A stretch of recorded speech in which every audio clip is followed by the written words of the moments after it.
All right. Fire 'em up!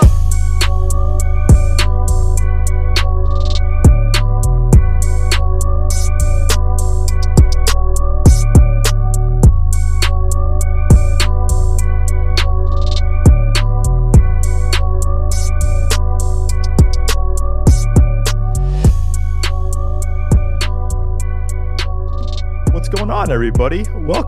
Welcome to the Genre of Your Life podcast, a show all about movies, TV, and the genres that define us. I am one of your hosts. With me is Doug Jones. With me, as always, are my amazing co-hosts and two of the greatest friends in the world. First off, we have the one, the wonderful. It is Mr. Nick Johnson. How are you today, my good sir? Hey, what it is, man? I'm doing good, man. How you doing? I'm doing good, brother, man. I'm good to see you guys, man. Got a fun episode. We're going to finish our Batman ranked tonight, Batman tier list tonight. Looking forward to that. And I miss you guys, man. I really do. Yes, you too, man. And last but not least, again, everybody, he's still looking for a job. Get this man a job.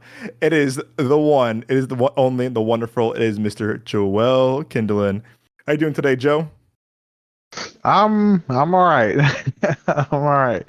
Healthy, just living life, working towards getting life to be comfortable again. Nice. And better than before. You're working on money moves. Trying to get worked on money moves, I should say. Yeah, we're making moves. And more importantly, you all are here. Thank you so much for joining us. If you are returning to the show, welcome back. If you're new, welcome to the show. This is episode number 45 of the Genre of Your Life podcast. As always, guys, you can find the show on Spotify, Apple Podcasts, YouTube Music, and Amazon Music. We also have a full audio show on our YouTube page, youtube.com/Midway Avenue Productions.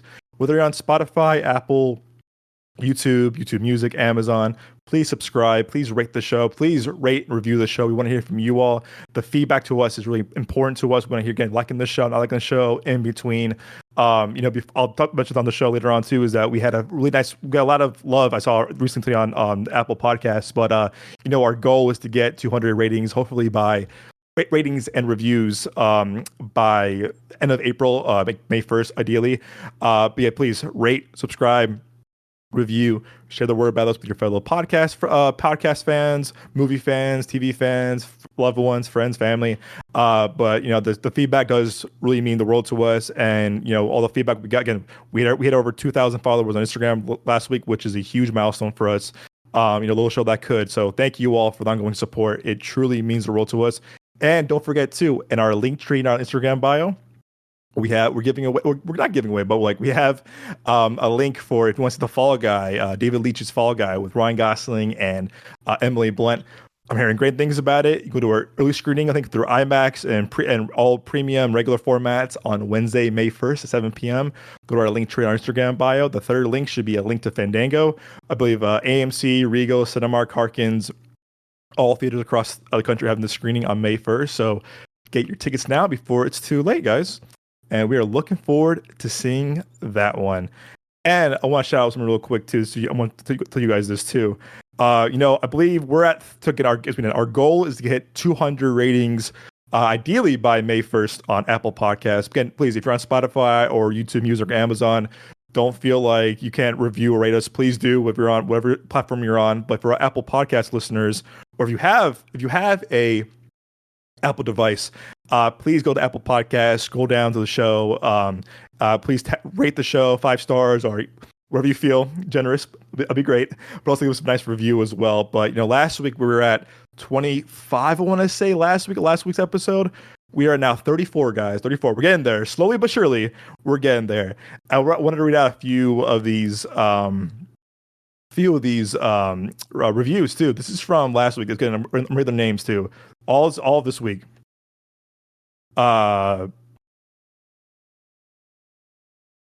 MBH 707 says fun and informative, 5 stars. Thank you very much.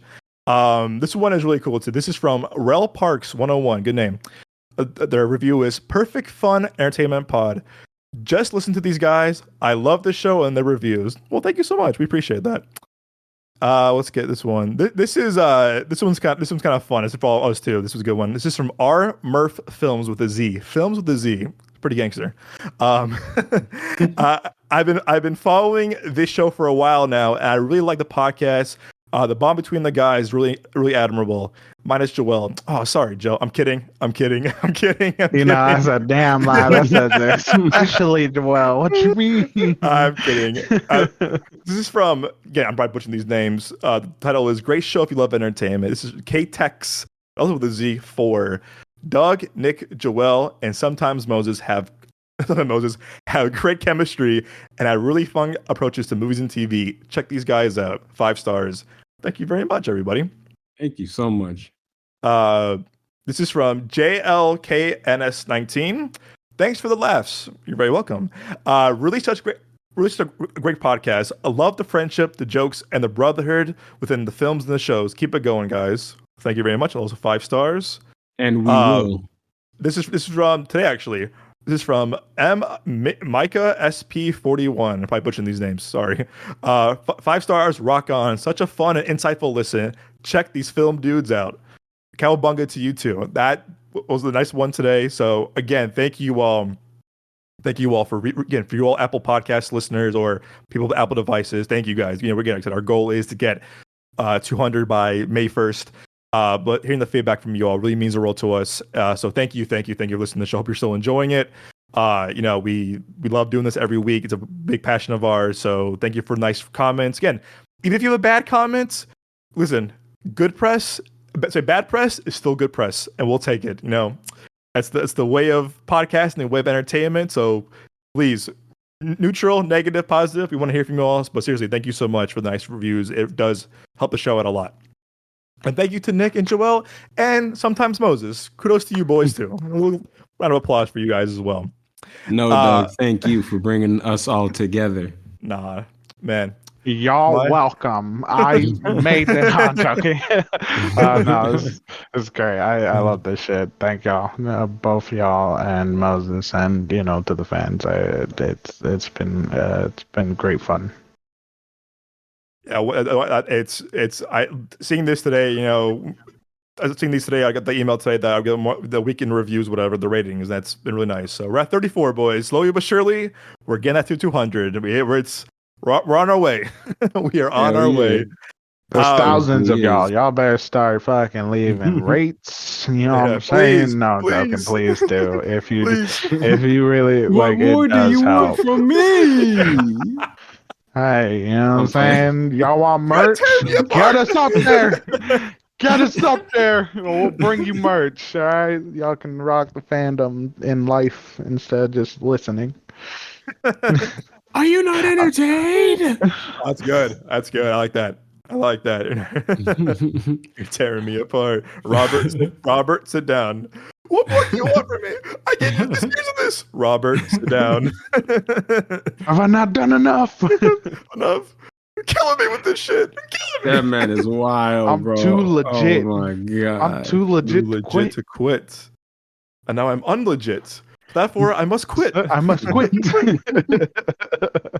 And that is from the 2007 comedy masterpiece, Hot Rod, which I recommend everyone should watch. I fucking love that shit. That shit still makes me die laughing. Oh man, it's so good. And I gotta watch it. You would love it. No, yeah, it is. It's a great movie. If you like Superstar, you're gonna love Hot Rod. It's the same guy, Lonely Island. Yeah, Superstar. Or I ain't seen Superstar neither. Oh, Superstar. Is it called Superstar? Yeah, the one with Will Ferrell and Molly Shannon. Oh, Popstar. There we go. Popstar. Great. Popstar? I ain't seen Popstar neither. Oh, dude. Yeah. If you have my Vudu account still, it's on there. That to me is a movie that I'll still kind of cry about. 2016 had 4 great comedies back to back. You had Key and Peele, obviously. You had Nice Guys, Ryan Gosling, Russell Crowe, phenomenal movie. Then you had Popstar. Then you had 5. Central Intelligence with The Rock and Kevin Hart, and then you had Mike and Dave New Wedding Dates. It's sad that almost now 8 years ago, come next month, that we had 8 great studio comedies come out, and I think out of all of them, I want to say Central Intelligence did the most money because it was, it was The Rock and it's Kevin Hart, star power. But man, dude, I miss those days of just like going to a movie theater for a comedy, packed house, people laughing or whatever. And granted, I saw a few of those with screenings because it was packed. Gotta fill up those audiences. But man, Nick, you would love Popstar, and you would love Hot Rod. They're two of the best comedies the past 20 years, hands down.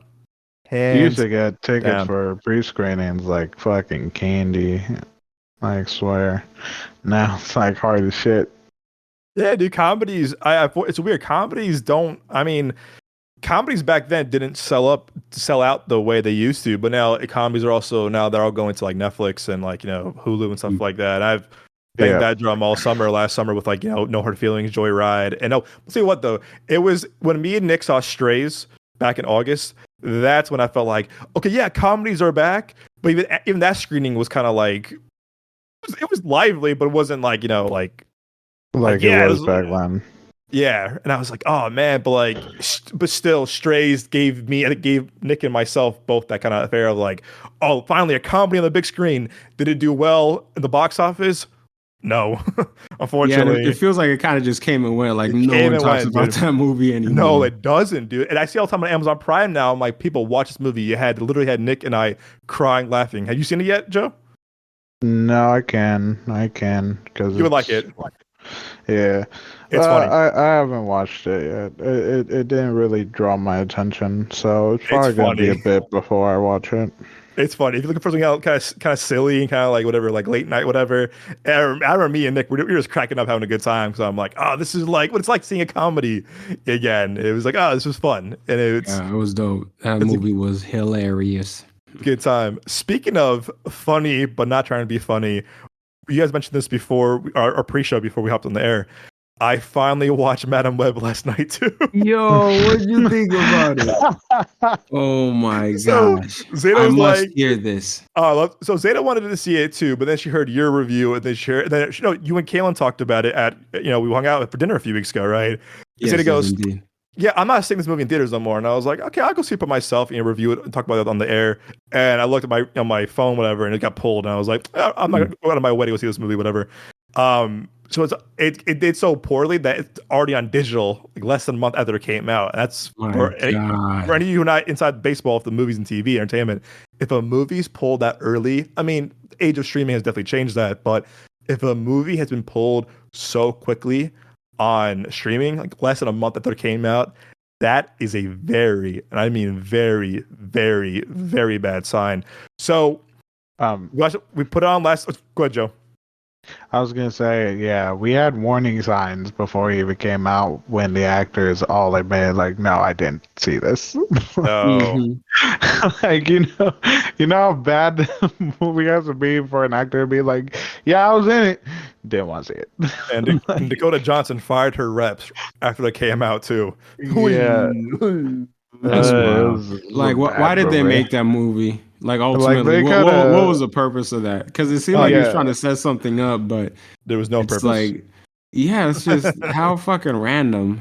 Like, it's the Marvels of the Sonyverse. Yeah, and it's based in what, 2003, right? Yeah, and there's a PSP in it for some weird reason. And a lot of advertisement. a lot of because you see them like be like, oh, like let's get something to drink, blah blah blah. Where there's like several times, and she's just holding the drink. Yeah, like Pepsi, the Coca-Cola side is like she's just holding it. She doesn't even open. She's just like playing with it because there's nothing else to do. Yeah, we watched it last night. I couldn't. It was gone from theater, so I was like, I'm not gonna go out of my way to just go see this movie. I was watching it on, like, it was on, get rented it, whatever. And we watched it last night, and right away I was like, yep, I know what we're in for. Again, I'm the sucker who paid for Morbius too. I sold my $15 back from seeing that bullshit. And I'm still mad about that. But I knew going in, I was like, okay, I'm gonna watch it. And then right away, I was like, okay. And I was like, all right. And right away, the dialogue the dialogue, I was like, yeah. And to your point, Nick, you were like, well, here's what it is. And everything that you said, I completely agree with. Yo. Because this movie to me, I'm watching, I was like, what's the point? Like, Yeah. what's the point? Like, and to your point too, Joe, it's just like, why was this movie made? Like, why, like, yeah, the warning signs are there. And oh my God, dude, this movie was bad. And again, I don't want, everyone has shit on this movie the past far, but from a terrible dialogue to the no direction to, again, it's like the acting is so bad. You're just like, this is not Tommy Wiseau's Madam Web. Like, I wish I felt like it though. There's a few things that the guy I like to watch on YouTube, Mr. GG Dubs. He he pointed a few things out, which was the big bad guy when he did. Can I spoil this movie? I feel like no one really gives a shit. Can we or should we not? we also.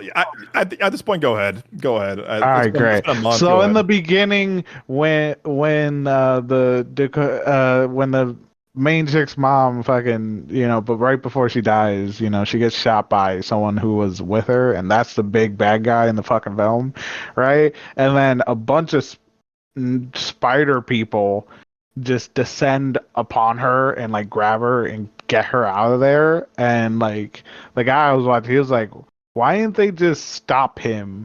Because at that point he didn't have powers. Like, y'all could climb, y'all could do all this crazy like shit, didn't stop him. Nigga ran. You know what I mean? And so there's that. And then also there was another thing. I agreed with him when he said I hated the villain's fucking voice, because like he did one of those. Yeah, he did Bring one of those. Bring it to me. He did one of those like fucking, like it's supposed to be like dark and like brooding. It's like, they're children now. Like, no, don't do. Just talk normal. Just talk normal. We don't. That's the dude's actual voice. That's the dude's actual voice. Trash. It's a horrible shame, dude. voice. That's his actual voice. That's his actual voice. It sounds so fake. It sounds so bad, dude. And then the whole thing was just so stupid. It was all dumb. It really was. Like, it just. Yeah. Yeah, it's a pointless movie. And then the ending, it just did not look good. Like we didn't get CGI that was so bad, like fucking Justice League, but man, was the CGI was pretty rough. It was rough, dude. It was rough. I know. I said it wasn't as bad as Justice League, but it was rough. Like, man, they could have done anything. Like, she could just. They could have just showed the three there and then just showed her like in their ear or something, in the build, the tower she was at. Also, the outfit looked shit. Like, yeah, why did she even have an outfit if she's like you're not even there whooping ass. You're just you're there. You see the future. You give them a heads up. You're instead of the wheelchair oracle, you're the fucking blind oracle. That's what you are. That I'm not gonna lie, bro, that made me laugh. She goes, "Girls, you're here," and I was like, and then but where'd she get the money to fucking, you know what I mean? Like, she was an a elevator fucking in her apartment. EMT. She was an EMT, and then she has this like nice ass new apartment that's like all mysterious and shit. Like, you were an EMT, now you're blind. What are you gonna do now? I feel like, you know what I mean? Zeta said the funniest thing, like, because I was like, oh, she lost her eyes, and then she's in the wheelchair, and he goes, she lost her legs too? And I was like, oh, no, that shit was crazy.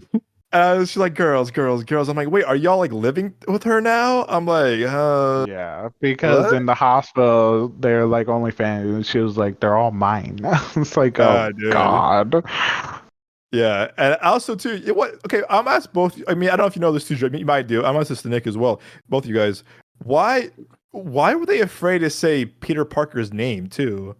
Like they said, oh, his name is, and the balloon popped, or they never went back to it. Why were they trying to hide his name? I mean, I don't know. I feel like it's like they're trying like just they're just so adjacent. Like honestly, I can't Right. All even like I don't even fucking get it. On this which is It one made it no is. sense. which world is this? Is this Andrew's world?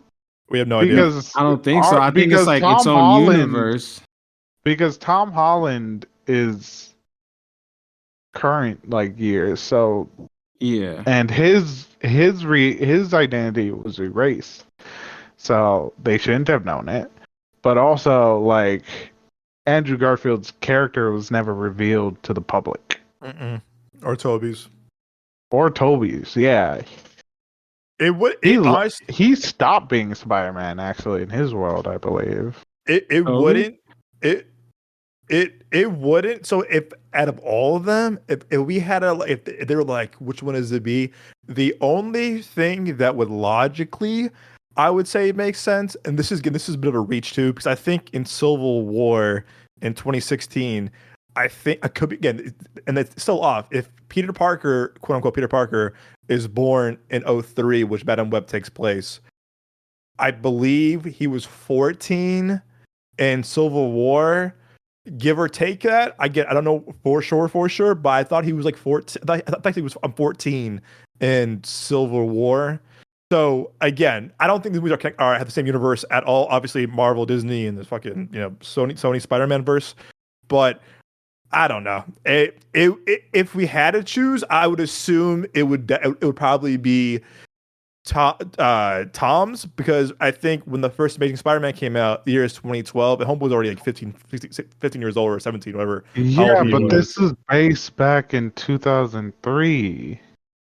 Yeah, so that would make more sense for Tom, because it would be quote unquote 13, 14, 2016 for Tom Holland, because it probably wouldn't be Andrews, because in Spider-Man 1 Oh, do is they 2012. know him then? Like, do they just know Peter So, Parker? good That's what I'm question. saying. Where it's like, all right, this is based in 2003. So, do they just know his family? They know him, or are they saying like we know Spider-Man, Peter Parker? That's what I'm saying. Like that, because then that wouldn't make sense. What? Again, you're preaching to the choir. I don't think Sony knows what Sony knows either. I think you know more. I think you know more. I think we know more than them, personally. and to your point, Nick, it was Mike Epps who talked about the comedian. You're like, why is he in this? Oh yeah, that's the most That was random like That was him, right? he was wasted. It would have been cool And if he was like set up for Miles Morales or some shit. also, another black man killed real fast. Racism. Mike Epps is like, help, I'm dying. Like, bro, you were overselling this death too, bro. I'm sorry. I love you, Mike Epps. She saw it happen and she let that nigga go. She didn't say a word. She didn't even try to stop it. She was just like, all right, cool. Let's see if this is what I think it is. This movie had the most randomest cast, and I mean that with all due respect. And This movie had the most randomest fucking everything. Yeah. Honestly, like it just was not well put together. The script was shit. The script was so basic. It felt like, like high schoolers. So it felt like high schoolers, like they that wrote this script. It's not good. It's not cut well either. Like the dancing in the diner was weird. The just everything about it was weird. Like I love Sydney Sweeney because she's fine as fuck, but like even I was still like, this is weird. This is a big no. Like this is just shit. You know what I mean? Like they should never have done this. I feel like they're like Morbius wasn't that good, but we could do better, and then they did worse. Like, oh yeah, 100%. Like it was bad. It was really, really bad. Well, one thing I'll on this before we move on is that so when I think they were interviewing what's his name, Aaron Taylor Johnson, and he basically said, he goes, if Kraven the Hunter was shit, I would not sign up for this movie. And I was like, okay, I mean, it kind of gives me hope. But he was saying that, like, he kind of threw straight out the studio. He was like, why are they greenlighting movies that make no sense? Morbius, Madam Web. But Mhm. I forgot the exact quote, but basically he was kind of saying that I would have not, because if this movie going in, this movie was gonna be shit. I would not put my career on the line for this. And I'm like, I mean, he's been pretty reputable for most part for his projects. My Kick-Ass 2, I like. It's not a great movie, but it's kind of guilty pleasure. But he hasn't really had a lot of terrible movies, I would say, or like ones that you think of like Morbius or Madam Web bad. But yeah, I thought the quote. I'll put the quote right now, actually. But he threw shade at Sony. He was like, "Oh, I wouldn't be in a bad movie like this," and I was like, "I hope not, bro. If not, it's your ass." And wait, who said that? Aaron Taylor Johnson. Oof. I forgot what the quote. I'm pulling the quote right now before I don't want to misquote him, but like he said something that like he called out the studio. He goes, "Yeah, why are they doing this?" Mm. Here we go. Yeah, I forgot the exact quote. I think this was covered on Variety or something. And I'm looking forward to seeing that movie. Actually, I'm curious. I'm curious. Yes, this was him via Rolling Stone UK. Here we go. This is Aaron Taylor Johnson. We've all had enough of seeing studios churning out stuff that dilutes wanting to go to the cinema. I would have signed on to it if I felt there wasn't something to really bring to life with this character. And this is when he was asked about Craven on via Rolling Stone UK. And what's your take on that, Nick? Like, it seems like he's passionate about the role and doing the movie, and it seems like he's very like kind of devoted to it. So I hope it shows during the movie. I hope the movie is as good as maybe he is kind of making it out to be. But the past few like Sony spin-off movies, I haven't really been feeling like that. Like Morbius let me down, Madam Web definitely let me down, so it's like I don't know, like, and it kind of just looks like more of the same. Yeah, like I'm still gonna watch it for sure, because you never know, and like it has a cool cast like Aaron Taylor Johnson and Russell Crowe, and it's got there was someone else, writing but I staff. forget. It's got a decent Ariana DeBose in it too. Ariana DeBose, yes, from Argyle and Alexander Hamilton. Yeah, but yeah, I'm just like I'm curious, but I'm kind of skeptical overall. What's the line from Django? He goes, "I'm curious to know why we're so curious," or something like that. Oh yeah, I forgot. I don't know, Joe. Before we wrap up the cap on this Madam Web stuff, hearing what Aaron Taylor Johnson said about Craven, does that kind of like make you feel any better about it, or is it kind of just like, yeah? We shall see, because here's the thing. The problem with it makes it look like they're trying to make him an anti-hero, Yeah, they keep And doing Craven isn't an anti-hero. He is a straight up fucking villain.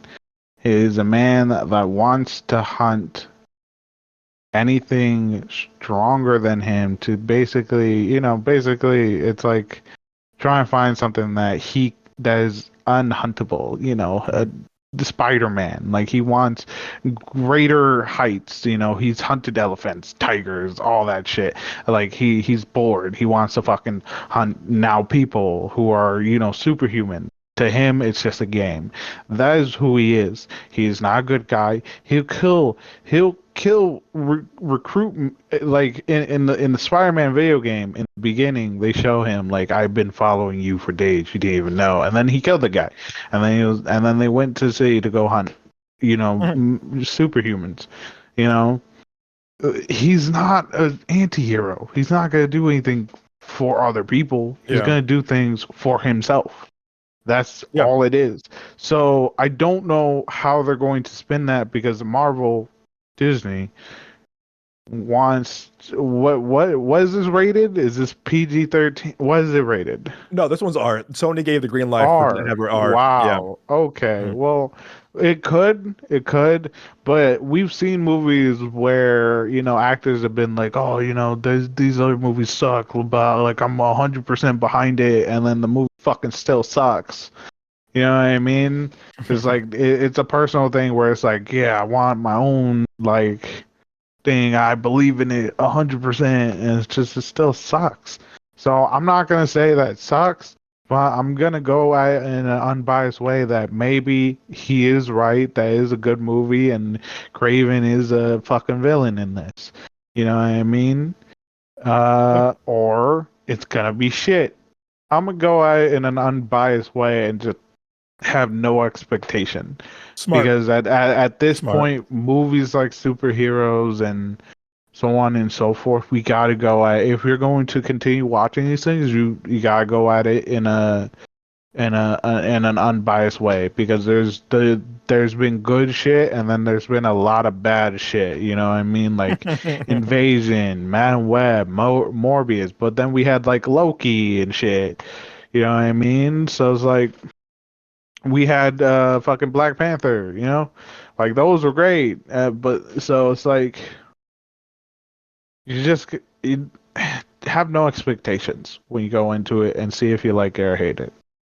Yeah, it's the line from No Way Home. Expect disappointment, and you won't be disappointed, which is unfortunate. Real, bars, which is kind of like it's the kind of thing. And yeah, I know it's yeah, I think going in with no expectations. Again, saw a trailer. I know the trailer was kind of divisive a little bit. That's all I'm gonna watch for the most part. Again, going in, I'm hoping for the best. I'm hoping that there's some kind of like, hey, this might be the one that like, hey, you know what, this wasn't half bad, but see each their gotta again lower expectations. I feel like at this point, given the track record of what they've been they've been putting out. But again, August 30th, we'll see. That comes out. We shall see. Alrighty. Before we do finish our part two of our Batman tier list, I wanted to talk about this thing real quick, then we'll move on. Have you guys heard about this documentary that's going around now called Quiet on Set? J-Lo? Oh, no, not No, that. Quiet on I Set. thought you were talking about J-Lo's movie like thing where people have been making fun of her. They've been going after. I see that. People are going after You her on haven't TikTok seen and it? Instagram. Yeah, I've seen clips. I've seen clips. Yeah, I've sent you. Yeah, so I've seen people clips. are making fun of her, but Quiet on Set. I want to watch it, but sadly, it's only on Max and HBO. I don't. I mean, not HBO. It's only Yeah. on Max and Amazon, but for Amazon, you need Discovery. So I don't have Discovery. Can't watch it. So I am literally been wanting to watch this and to see what's been happening, and sadly, I can't because no one has a Max account that I can borrow and I don't have Discovery for Amazon. So. They've cracked down on password on sharing too, which is it is. It's the norm. We talked Norm. about this how like these streaming platforms are gonna lose customers and people are just gonna go back to TV and illegal websites. It's gonna happen. Nick, have you heard about this documentary yet? No, I've not. What's it about? So it. You want? I can explain it. Do you? Having seen it, I'll tease it up real quick.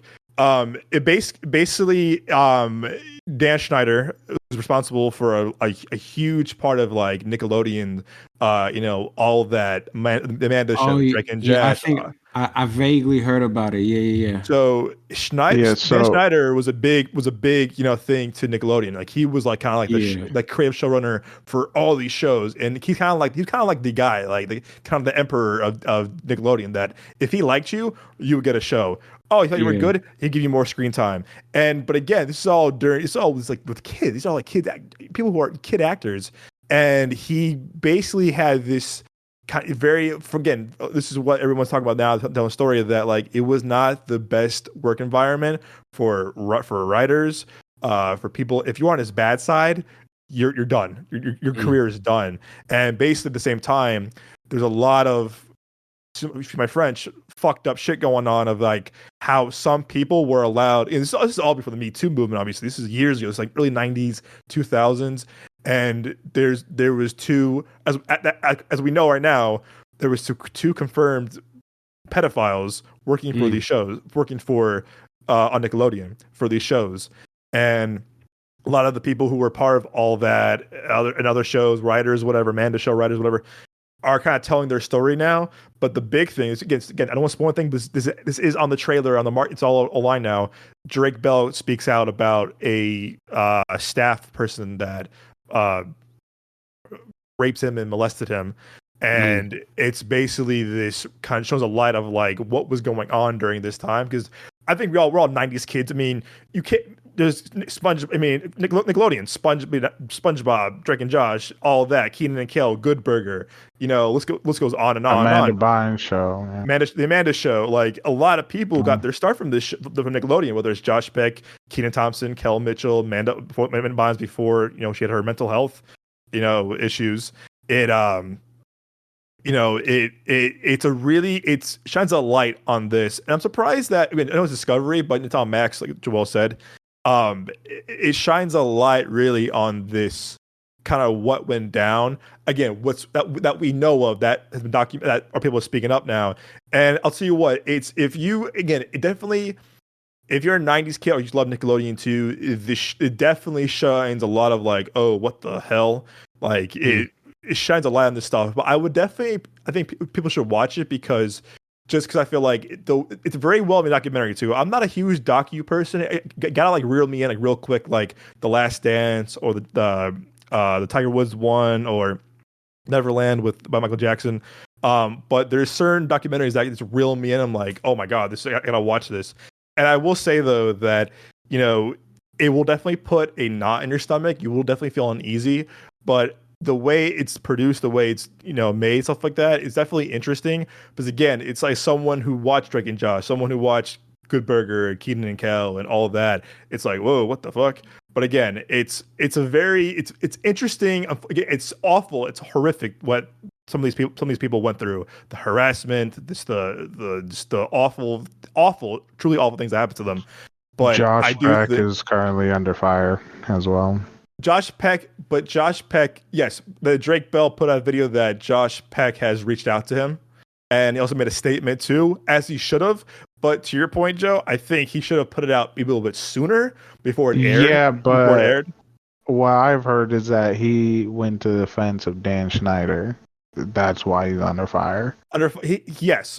But in regards to the Drake Bell thing, though, he has reached out to Drake, which I thought is like as he should. I know there's a lot of things that like they weren't really friends. There's a lot of things going on. Like they were coworkers, but like Drake, Josh didn't invite Drake to his wedding, vice versa, whatever.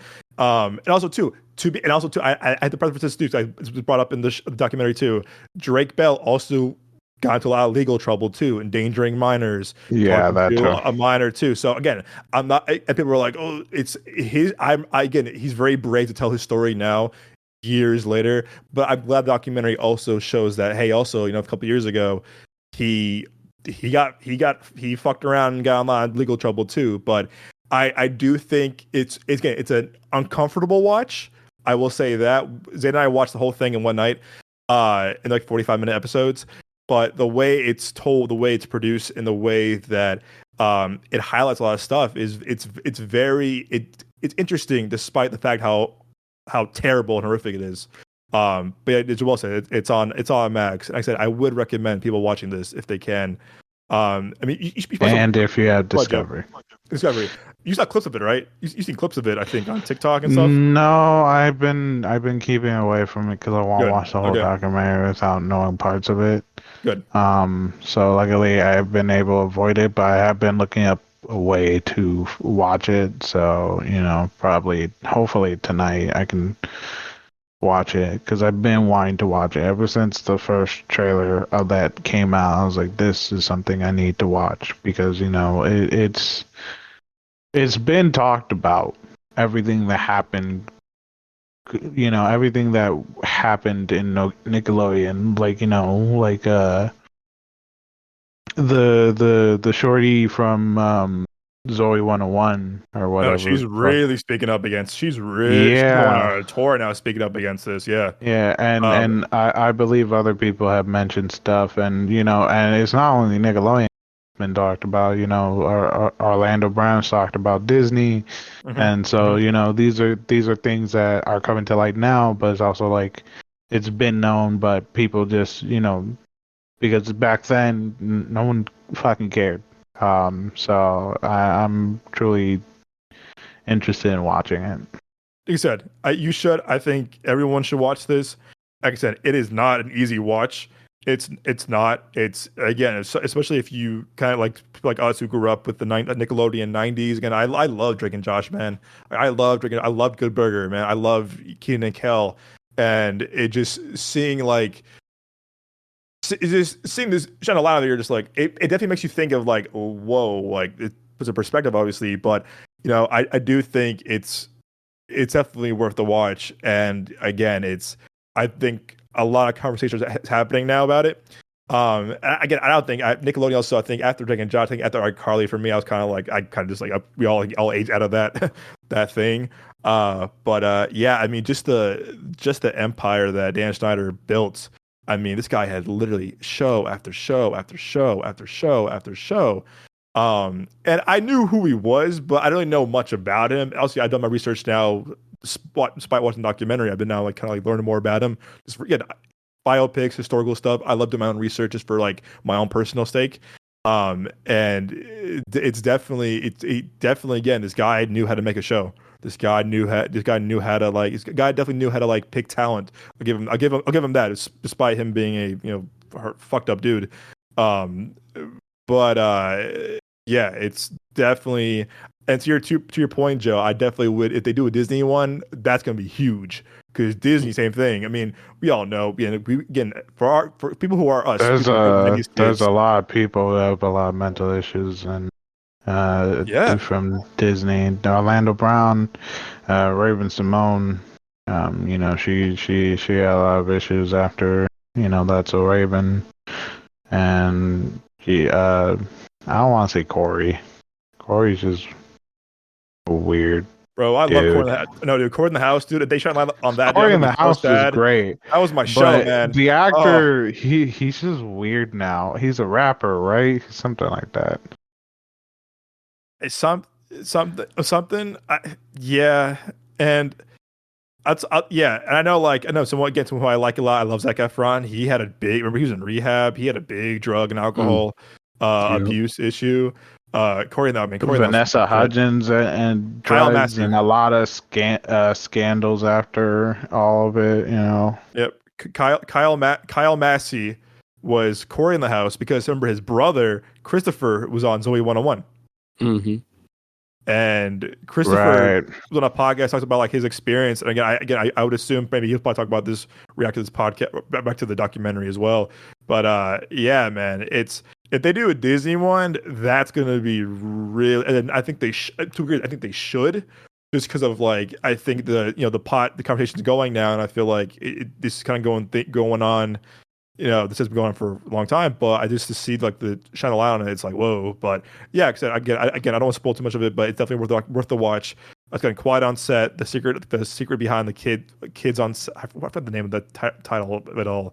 It's a long title, but Quiet on Set, the dark side of kids TV, which as Joel said, you watch it on Max, or if you have a Discovery account via Amazon Prime.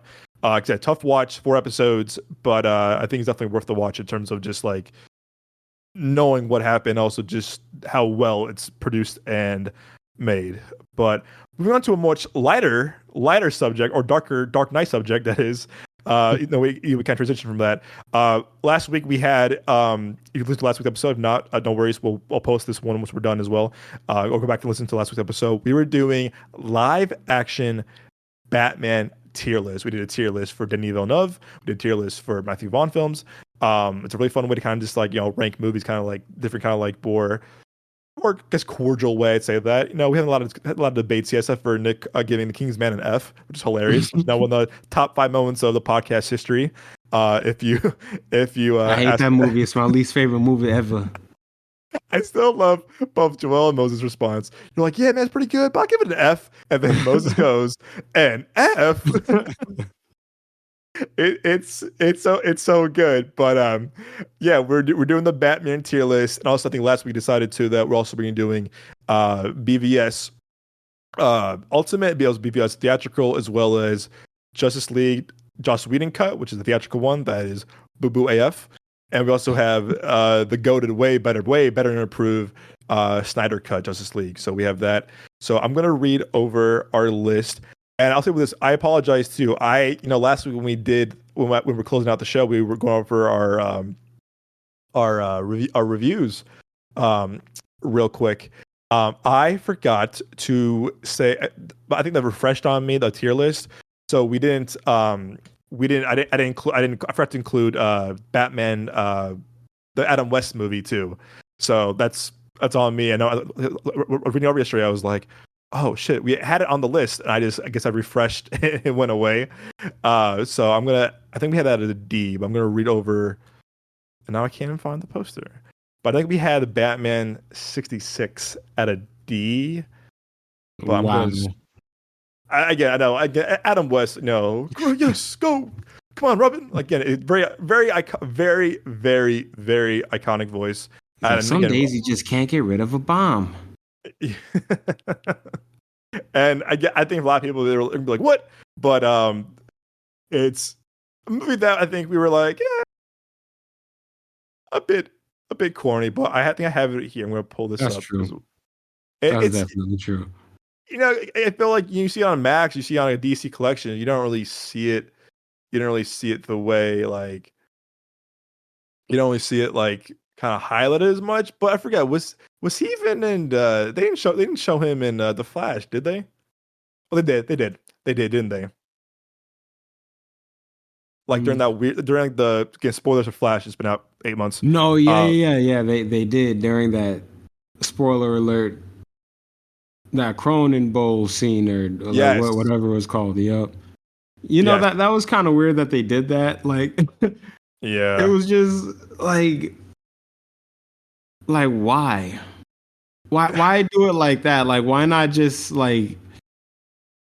It just felt weird. You know what I mean? Like, it was rough. Just because the cameos didn't really have anything else to do with the story, so it really just felt kind of like hollow fan service. I think that's what the problem was for me. Like, it's kind of cool, but like looking back, it's just like I don't know about this. I don't know that this was the move, and it's again like why these ones in particular, because again they serve no like story purpose. And what I heard too is that no one was consulted. Like, what's his name? Oh, yeah. Nick Cage, and apparently, again, I thought it was over the summer too that they didn't consult the Christopher Reeves estate either. So it's like, oh man, and again, that's mad shiesty. They just CGI'd everybody. And I really do like Andy Muschietti a lot. I don't really blame him, but it's probably more like a producing kind of thing. But yeah, it's not a good look. Not a good look. I'll tell you that. It's during the age of like AI and now like Photoshop and rendering people's faces. Gotta be careful. It's a little dangerous. A little dangerous. All right, so back to our tier list. This is from last we started. So go real quick. At S, we ended with this too. Is 2008's The Dark Knight. At A, we have 89's Batman. Also at A, we have Batman Begins. At B, we have Batman Returns and Batman Forever. Nothing at a C, not yet. And at a D, we have Batman and Robin and Batman 66 with Adam West. And next we have on the list is Christopher Nolan's third and final entry in the Dark Knight trilogy, which is The Dark Knight Rises. All right, Nick, my friend, I'm gonna let you go first. What would you give the final chapter into Christopher Nolan's Dark Knight trilogy, Dark Knight Rises, and why? You know what? I think I would give it. Oh, it's tough. Like, it's just barely a B for me. Okay. And I like the movie. I think it's a solid. It's a solid movie, but as the conclusion to the Dark Knight trilogy, it just some of it just falls, I think, a little bit flat to me. Some of it feels a little bit rushed, and I think there was a rumor. I don't know if this is true, but originally it was going to be a 2-part movie, and it was gonna end with him getting his back broken. And then it was going to pick up however many months later, and he wakes up in that prison, and and then the rest of the second half of the movie happens basically, and I kind of feel like maybe that would have been a little bit better because one, it would have just been amazing because up until that point, like I don't think there had ever been a 2-part superhero movie before, so that would have just been massive probably, you know. And but yeah, so it was like when I saw it, because I saw it with my older brother Brian, shout out to Brian. Like I was hyped, and I loved every minute of it. It was epic. It was really cool. Like the Bane was just dope. I'm not gonna lie. Like Bane was super super cool. He's like the movie made him kind of one of my favorite on-screen Batman villains. And when they first started dropping the promotional pics from, I didn't like how he looked. Like the mask just looked weird, and I didn't get it. But the more pictures I saw of him, and like the more, because I started seeing Tom Hardy in movies and stuff like that. Like I saw that movie Warrior with him, and that movie just blew me away. So that movie, I was like, okay, I could see him as Bane. It all grew on me, and then I was hearing about how Tom Hardy came up with like the voice of the character, and you know, like there were other, you know, all of that kind of stuff, and it was just like, wow, this is really fascinating to me. And that, like when the voice first debuted in the trailer, I loved it. It was a little bit hard to hear, but I didn't totally mind that, and I don't really mind like how they edited it in the final product. So, but yeah, with that being said, I didn't like how they made him just kind of like retroactively just a secondary character to the Talia al Ghul character. Like that's where it felt kind of flat to me, because it's you make Bane a less interesting character, and then while the Talia al Ghul twist is cool, it feels a little bit shoehorned in. Yeah. And I think that's it for me. Like, I wasn't a fan of the Catwoman romance. I don't buy Anne Hathaway as Catwoman, and I feel like her romance with Bruce Wayne Batman was also just kind of like a little bit forced. You know, it just felt kind of random. So I think I believe you're right about the two-parter thing. Absolutely. I believe it was 2 parts, and I remember I think it was him. I think it was Nolan on a podcast or something. I forgot. But the original plan was always to bring to have Joker in the third one as well. But unfortunately, with the passing of Heath Ledger, he obviously they said no, we're not going to do this. So what's going to happen? So again, what I heard is that I think David S. Goyer, Christopher Nolan, and his brother Jonathan Nolan, who are all the writers of Dark Knight, they had a script ready for like, okay, part 3. We're going to do part 3. We're going to have Joker come back, Heath Ledger can do his thing, and obviously the tragedy passing of Heath Ledger. They were like, cool, we're not going to recast, we're not going to do this story, we're redoing it, we're going to come up with a new idea, start from scratch. And then after doing Inception, Nolan wanted DiCaprio as the Riddler, and WB was like, oh yes, get him.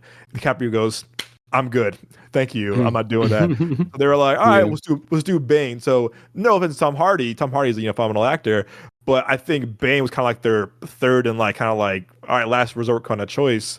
Unfortunately, and I do think, as much I think Heath Ledger is just a fucking phenomenal actor. I think he just is an amazing Joker. That role is just so iconic even more now thanks to him. I do think that how second part 2 and how Dark Knight ended with that, I would have been okay either way if they didn't have Joker in the part 3 or not. But yes, that's so iconic. I mean, in a multiverse, maybe they had a Joker in the Dark Knight Rises, whatever. But I do like the story. I do like the idea of like how each different villain represents different, whether it's the Scarecrow, not chaos, but more fear, and then chaos is Joker, and then pain is Bane. Bars. Give me about 1 second. Yeah. But I like that each villain represents a different kind of just like thing for Batman and Gotham. And then what was I gonna say too, to echo your point. It's funny too, if you go back again, I didn't see this in theaters obviously because I missed out on it, but what Nolan does usually, minus Oppenheimer and Interstellar too, when a big movie's coming out on IMAX, he'll show a 6-minute prologue of his upcoming movie before like a big release. So like for I Am Legend, if you saw I Am Legend in IMAX, you could see a 6-minute prologue of The Dark Knight. And I remember as a kid, everyone's talking about, oh my God, this Dark Knight trailer is amazing. It's 6 minutes long. It's an IMAX. And I was like, oh, that's kind of cool. And then you can watch it online. It's really bad, like DVD quality, like camcorder 2007, like flip phone bad. Yeah, all them pixels and shit. So bad. But I think it's so bad. But like, if you go, he did that for Dunkirk, he did that for Tenet, he did that for Dark Knight Rises. But if you go, again, I think it's also on YouTube or somewhere on the deep web. That the voice sounds different. If you hear Tom Hardy Bane's voice, it sounds different. And I've heard mixed things. Like people either like, oh, that was great, that was better than what we got. But people complain that, huh? Like, what is he saying? So I think they had to like change the voice, or like you could do ADR for Tom Hardy to kind of like redo the voice, because it was kind of like people were kind of like, it was cool, but like we didn't understand what he was saying, or it was kind of too muffled. I gotta watch it again, but I remember liking the voice. I was like, it was cool. But then when that movie came out, I was like, oh, the voice didn't bother me either. But I do remember people having kind of like mixed emotions towards the original voice on the IMAX prologue. So you're right. It's definitely worth kind of watching again to kind of compare the two again. Despite it's gonna be like 2012 iPhone 4, iPhone 3GS quality thing, but you might be able to hear the difference, I think, a little bit, despite the bad quality of the video. All right, Joe. Dark Knight Rises. What would you give it and why? I give it a B. Okay. It's late for me. Sorry. I give it a B. I think Bane was pretty dope. Tom Hardy. It's not just for my crush on him. I think he's an amazing actor. I think he did really well. I think the way they went about him was really thought out and really smart to do. You know, instead of a gigantic luchador just running through the city. Even though I love Bane's character, I think it's really smart. I did love that they put his back break into the movie. But I didn't like Talia al Ghul. She was boring, and I agree with Nick that like she's a big boss over this person who's been in the film the whole entire time. Shit is just like. It takes away his value as the villain. Also, the movie was really long, and the talking points were really fucking boring. Like, dude, I was watching, I was like, man, when are we gonna see Bane again? Like, when are we gonna see fighting again? Like, damn, like I was bored. So it was rough, man, to get through those points of just like, all right, great story, action. Like, like it's just like at a certain point, like when movies do that too much, it just becomes like an either repetitive thing or it's just really fucking dull. And it's like, I understand you trying to build this world and everything, but fuck, dude, it's not something you always want to watch. You know what I mean? Especially for the way like everyone knew like this is the last Batman. I really like you could did like so much investigation and like Batman-y shit without the boring continuous long ass dialogues. Mm-hmm. So those are my problems with the film. But overall, it was pretty great. So I give it a B. Boys, I am right there with you. I'm giving it. Okay, I'm giving an F. No, I'm kidding. I'm giving it a solid B too. I remember liking it a lot when I saw it. Back in we're like 8th grade or high school, Joe, around that time. And I still this movie still, no matter what. Again, giving it a B, but I think it's still one of the best trilogies we've had in the past 20 years. No doubt about it, hands down. But I agree a lot with both of you guys. I do think it's definitely one of Nolan's not one of his well paced movies. I would say. I think you're right, Joe. I think a lot of dialogue, a lot of exposition. and there's a lot of like, it's definitely cool seeing Tom Hardy kind of like, control, take over Gotham, whatever, and the fear and pain of that. But he's in the Batman's in the hole a little while, I would say. He's in there for a long time. I think the actor who's his cellmate played Einstein, right? That's And, right, in Oppenheimer. Oppenheimer, that's right. So a little kind of like using some alumni from Chris Nolan movies before. That's right. Great score by Hans Zimmer. I liked Joseph Gordon-Levitt as Robin, quote unquote Robin. Sort of, yeah. And yeah, how do we all feel about that Robin reveal, guys? I liked it. I mean, because he wasn't gonna do it, and he wasn't gonna do it. I mean, unfortunately, but Yeah, we haven't really got a Robin on screen really in the past. Since then, I would say, like, I mean, in terms of like live action, like mainstream movies, we've heard about it. We've seen what happened to him via like, the former DCEU. mm-hmm. I liked it. I don't know. Did you like it?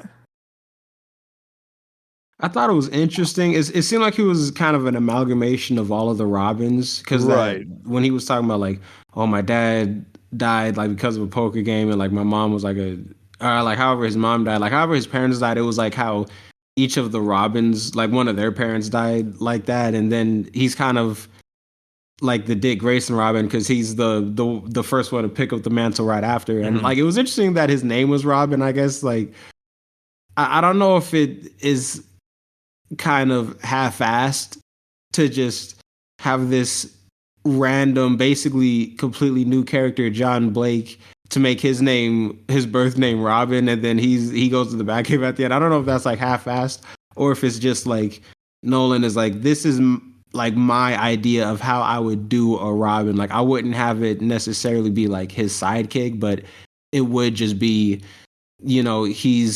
he's kind of like the embodiment of someone that's inspired by Batman and inspired enough to take up the mantle of him. Like after he leaves, and I would be interested to see kind of like a John Blake Robin like movie, like a kind of spin-off movie. I feel like you could kind of make it work. It wouldn't be quite as good as like the Nolan films necessarily, but it could still be fun. But it's like I'm kind of like I don't know what to think of it. Like I don't mind it, but I'm kind of like because you also said you didn't want to do Robin in your movie, and I noticed like the lady you didn't see her say his name. It seemed like it might have been ADR. ADR, yeah. Yeah. I could see that. Like I did like it. I was also a big Joseph Gordon-Levitt fan. I thought he really kind of added a lot to that movie as well. But no, it's definitely a solid movie. I think it's definitely long. I think I watched them recently, not too long ago. I think it's definitely the least favorite of that trilogy. Not a bad movie at all. People have more issues with that movie, but I do think it's definitely a really solid movie. I love Tom Hardy as Bane, and that dude was fucking jacked. But we said last week too, Nick, was that this was still when Nolan was doing his own action direction, and it definitely got a little bit better, I would say, with the Bane versus Batman fight, but it's not as like kind of like fluid, or not as like kind of like action packed as like it's still kind of missing something. It's stiff. It's very like bare bones basic. Yeah, it's stiff, and so it shows too. I mean, even the scene, when he breaks, he beats the shit out of him the first time and breaks the mask. He fucked him up in that scene, man. That's my shit. It's still a great scene, and having no music, genius. And I love the scene too at the end where he goes, "You came back to die with your city." He goes, "No, I came back to stop you." I love that kind of like the Hans Zimmer score. What are y'all talking about right now? That Rises, yeah, like the fight scene, the fight choreography. Right, gotcha. Because it's Tom Hardy. Tom Hardy's fucking huge. I mean, he's massive in that. And he's definitely you fear the guy. It's still Chris Nolan's action direction is still wasn't the best at the time, and I think it's definitely gotten better that now he's hired like stunt people, whatever, and like action choreographer. But it's still stunt. But still a good movie. I love the ending, obviously with Alfred. They see each other, and that's it. Echo to you too, Nick. I love Anne Hathaway. I think she's a great actress. Her Catwoman doesn't work for me really. it's fine. It's definitely like it's a big name you have her. And also too, do you know this is kind of fun fact? Do you know that her roommate that was supposed to be wink wink Harley Quinn? In the movie, that Yeah, the blonde lady. the blonde. Yeah, Juno Temple. Yeah. So Really? No, I didn't know that. I thought because I thought there was this kind of little sister character in the year one story. I thought that's who Juno Temple was playing. so For Harley Quinn. That's interesting. I could be wrong, but I remember I kind of remember reading something at the time or like year after like oh like that was kind of supposed to be like Harley Quinn or originally supposed to be Harley Quinn whatever, but they scrapped it whatever. But I remember reading that in an article or somewhere, maybe in a book or something like that. But again, not confirmed, but I remember reading something that for sure I got on a website, whatever. But again, still great. Again, Nolan's using his IMAX technology again. He's utilizing that. I think it's scored real well. It's shot beautifully. It's definitely a really solid movie. I still love the football scene where he goes, "What a beautiful voice," and then the bomb, whatever. And that's how that shot is really remarkable, and it's really just like seeing on the big screen. It definitely was like really cool to see. But out of the trilogy, it's still probably my least favorite, but still a solid movie. Again, one of the best trilogies that we've had in the past 20 years in terms of filmmaking and direction. So we're gonna give Dark Knight Rises a solid B. B for barely okay. No, I'm kidding. No, I'm sorry, Chris Nolan. Congratulations on your Oscar, please. B for Bane. B for Bane. Batman's I like broken that. back. Ooh. B for Bane broke Batman's broken back. back. Oh, clap, Boy. Boy. I love that actually. Pretty good actually. Bars again. Thank you. That was right. physically exhausting to say. Woo! All right, so next up now, this just see Eminem come out of fucking nowhere and just start rapping. Yeah. That's an awfully hot coffee pot.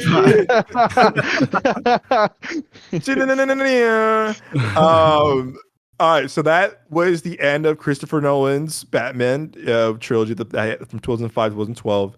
A year after Man of Steel comes out, we're not going to do Superman tier list today, but one day we will for our boy Nick Johnson over here. One day. Soon, I promise.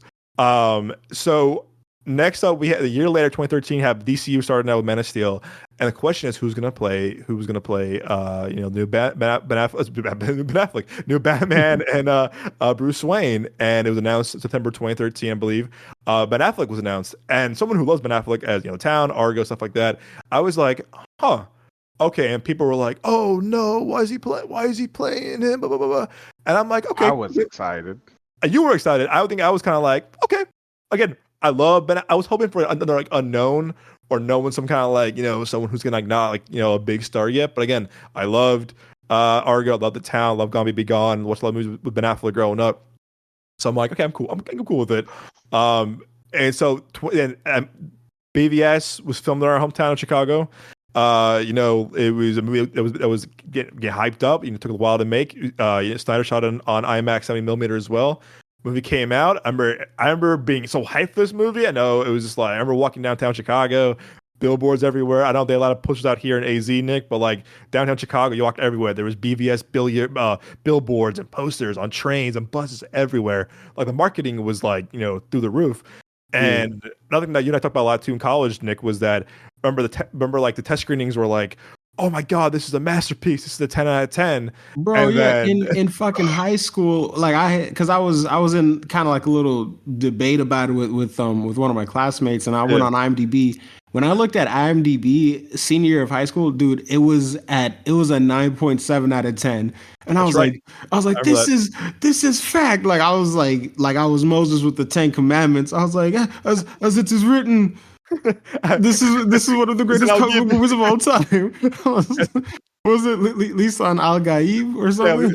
Yeah, Lisan Al Gaib. Yep, from Dune. Yeah. Bro, I was like, and like when I showed it to him, he was like, okay, that doesn't seem too bad. I was like, doesn't seem too bad, but then like, it just kind of steadily dropped after that. But I was hyped for this movie, man. So I know you love this movie. Again, we're gonna do the theatrical cut first, and then we're gonna do the ultimate version. As someone who I remember, someone who when I first met you in college, you were like, "I love BVS." I'm like, "Oh, tell me why." I know you love both versions, but for the theatrical version first, what would you give it? And again, why? So the theatrical version, it's funny because when I saw it in theaters, like I loved it. Like some of it seemed a little bit weird, but overall I was like, yo, that movie was like spectacular. And I actually, so just to preface this story, like because I saw it in high school and I skipped. I was allowed to skip that school day to see it. Now I had really good grades up till that day. So when I asked my mom, because my older brother Brian, again shout out Brian, he's like, yo Nick, man, I got advanced tickets to BVS, man. You got to see with me. I was like, damn, but it was on like a Tuesday or something. I was like, shit. Let me ask my mom real quick, man. I was like, yo, mom, like, it's BVS. You know, I have to see this movie. I was like, there's only one way this ends for me. You gonna let me skip school to see this movie, like, because you already know what it is. And she was like, okay, fine, because you have a good enough GPA. So like, so I skipped school to see the movie. And it was the most amazing day. It was so cool. And I was like, that's why he's the GOAT. The GOAT. Like, bro, you could not say anything against BVS, the theatrical cut, to me. Like, it seemed like, again, like some of it seemed a little bit off. Like some of it just seemed kind of different. Like it was like the structure of it didn't quite seem like a regular movie. You know what I mean? Just the flow of it was kind of off, but it was still dope because Ben Affleck in particular, because I know we're talking about Batman, but I fell in love with his version of Bruce Wayne. I loved how just fucking like massive and like hulking he looked as Batman. I thought that was really cool. I hadn't seen that on the big screen yet. I loved how just the suit was comic accurate. They're going for that whole Dark Knight Returns thing, and I loved how just like psychologically like damaged he was, and like, you know, when he was, because it looked like in the trailer like he was killing people, and then it was, you know, when you watch the movie he is. I wasn't really for that at first because it was like, you know, Batman doesn't kill, but I watched the movies and I was like watching all these like analyses of the movie, and it was like he was like, that was like done on purpose. It wasn't just because Zack Snyder thinks it was going to be cool to have Batman kill people. Like he was doing it to show like this is how dark of a place Batman is in. Like he's been in Gotham being Batman fighting crime for 20 years and nothing has gotten better. So he's only grown more and more like pessimistic and nihilistic, and him killing everybody, all of these criminals, is just a sign that he's kind of just like going through the motions, but he really doesn't give a fuck anymore. And then, you know, his whole beef with Superman and yada, yada, yada. After his encounter with Superman, that's basically what inspires Bruce Wayne Batman to start the Justice League and to lead down a lighter, brighter path, you know? So it's like, it kind of parallels, matter of fact, the beginning of the movie where he was like, in the dream, the bats brought me to the light. And, you know, Superman kind of was Batman's light in a way. Dang, and like Superman kind of gets his powers from the sun. So it's like, he's kind of a light like that. And he's like the center of the DC universe.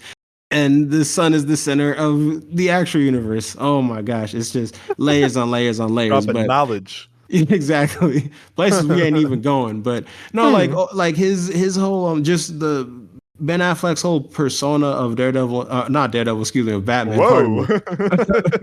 Had a flashback. Different movie. I feel like low-key Daredevil was just his audition for Batman. I'm playing. I can see that. I like that. Yeah, you learned. The whole way he played Batman. I just thought it was like so cool, and it was. Is one of my favorites, like of all time. And like initially when it was announced that he was going to be Batman, initially I wanted Josh Brolin to be Batman because I had seen I had seen it was that Old Boy movie, and it was all these, he has a dark suit in the movie and he just has like a kind of like dark demeanor, and I was like, dang, that'd be really cool as Batman, especially if they do a Dark Knight Returns type approach. And then when Ben Affleck was announced, like I didn't agree with that idea.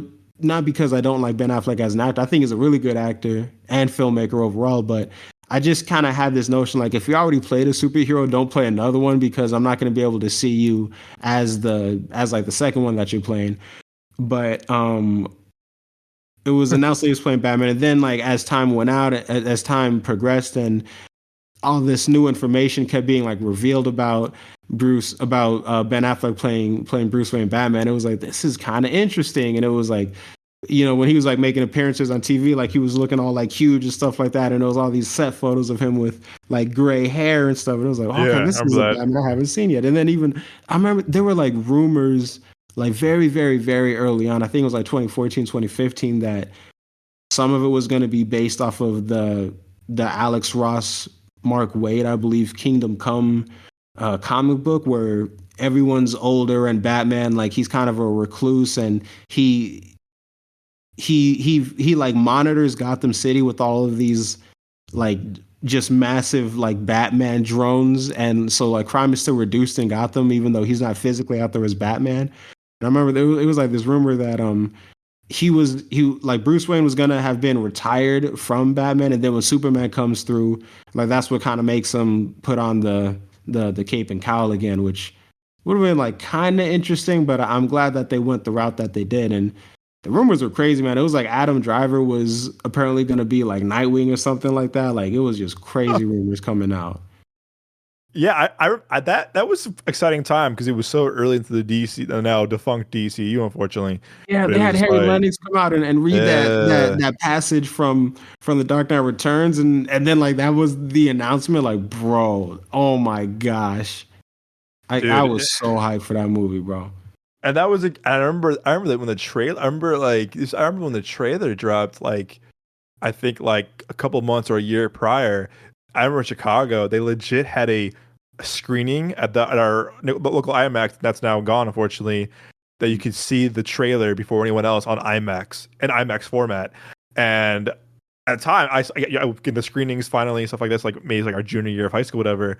But I had baseball, so I didn't wait in line to see the trailer. Unfortunately, I had a baseball game, whatever. But I was hearing people that like had the line to see a 2-minute trailer was 2.5 hours long, and only some people got into the trailer reveal at IMAX. But like this is 2015, it's like the hype was building. They were filming the movie in Chicago, they're filming Suicide Squad in Chicago at the same time as well. Things coming out for Suicide Squad, the leaked images, whatever. And again, 2015, that trailer dropped, that really great trailer. And again, it was just like that time. It was like, okay, DC is now building. Where are we going to go with this? We're gonna have new directors come in to do for movies. We're doing it. And then obviously it became very divisive at that time. But it's a whole different episode for that discussion. But what would you give? You're right, because I definitely got something to say about that. But maybe now's not the time. No, we'll have a whole conversation about that. I think you and I think others can definitely have like a lot to say, and I think even Moses too. So what would you give BVS theatrical?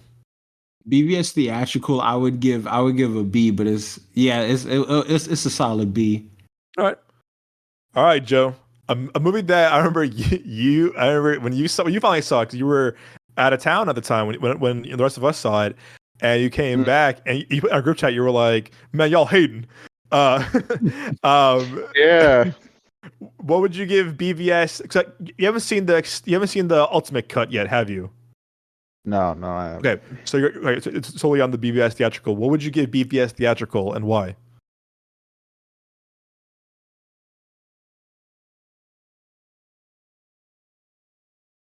Bueller? Huh?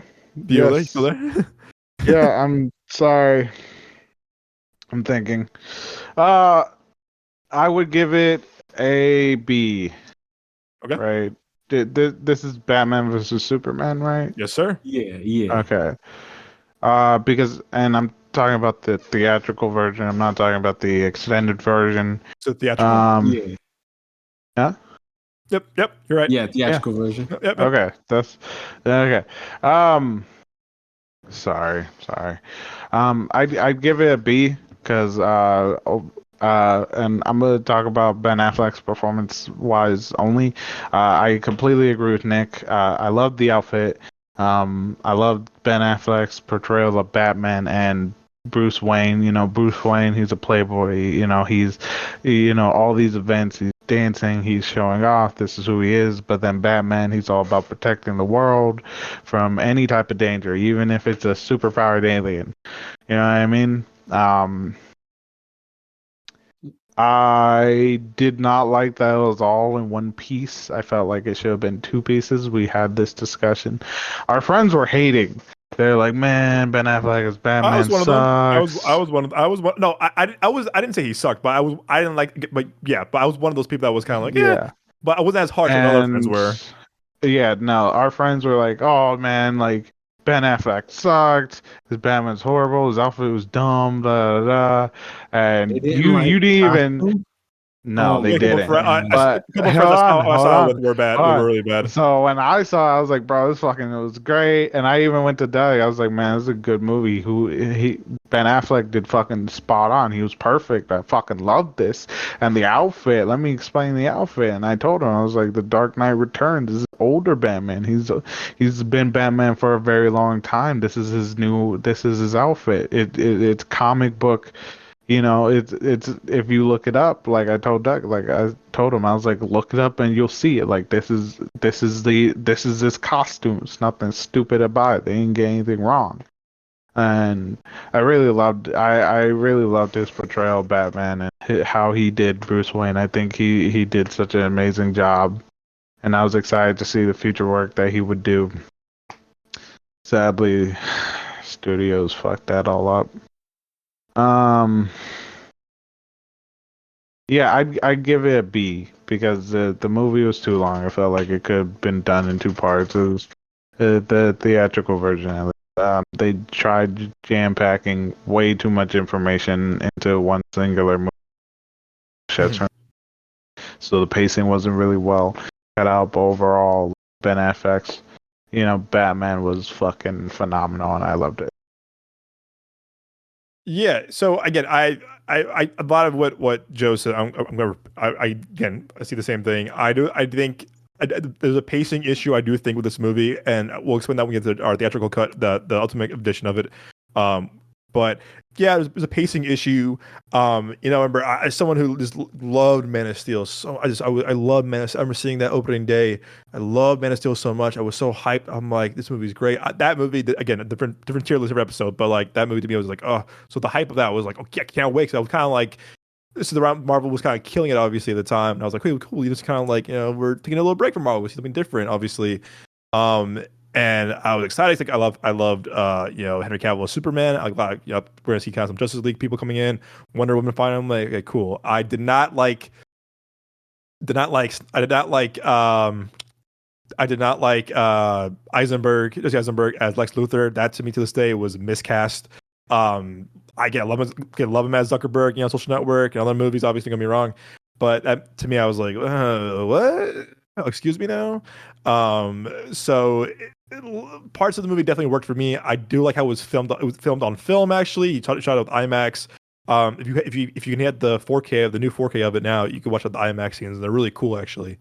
The movie though just felt to me kind of like okay. It was trying to like introduce a lot of stuff. Like to Joel's point, it should have been two-parter, but it didn't really work from the way I wanted it to. And I was like, okay, but I think too. I'm very guilty of this as well. That I was also again. I don't know this as much anymore, but I was comparing him to Christian Bale, and I was like, I can't do that because he's two different Batmen. This is Dark Knight Returns. This is a whole new universe. This is Chris Nolan's kind of like more grounded, gritty universe, and that I had to stop. Right there, I had to stop comparing the two. There are cool things about it, like the Hans Zimmer score and Turkey XL score a lot.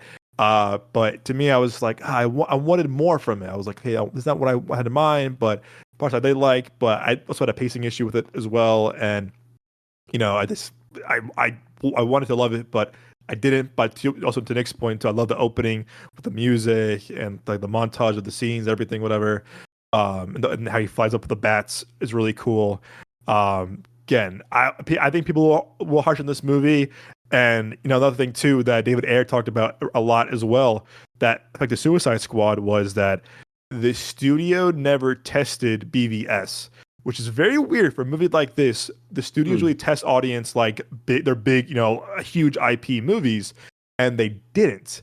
And also, BVS had the unfortunate thing coming out after Deadpool, a very fun, violent, rated R, like kind of like hybrid, genre superhero movie, kind of reinvented the wheel a little bit. So it had the fortunate thing of coming out a month after that. And because people cover all Deadpool and, oh my God, this is great. They still never tested that a BVS. So when the movie came out, it still did very well. Almost made $1 billion. I think it made almost like $900 million. Made like $170 million opening weekend. Still great. Domestic box office did really good, but critic wise and fans very divisive. And because of that happened, they go, cool. Who's our next victim? Oh, Suicide Squad. Bye, David Ayer. You're out of here. And because BVS failed to them, and Deadpool did really good, they went after Suicide Squad hard. That's a different episode, different topic, but a little kind of like context there. So I would give it a C minus. I'll give it a C just because I'm like, it's not a bad movie. It's not a terrible movie, but there's parts I did like, parts I'm like, yeah, I don't really agree with. But again, it's not a terrible movie. And I will say that too. Also, I think Nick has now made me kind of like open my eyes a little bit, kind of explained kind of like kind of his way of seeing the movie. And to Nick, I like the movie a lot more now, thanks to his kind of explaining kind of his vision. So thank you, good sir. I appreciate you. Even Joe too. Joe was saying too, can't compare Christian Bale to Ben Affleck. Yeah, I can't do that, whatever. So both of you guys kind of like made me like the movie a bit more. But when I met you, Nick, for the first time in college, you definitely made me kind of like realize the goods of the movie more than the bad. So kudos to you, good sir.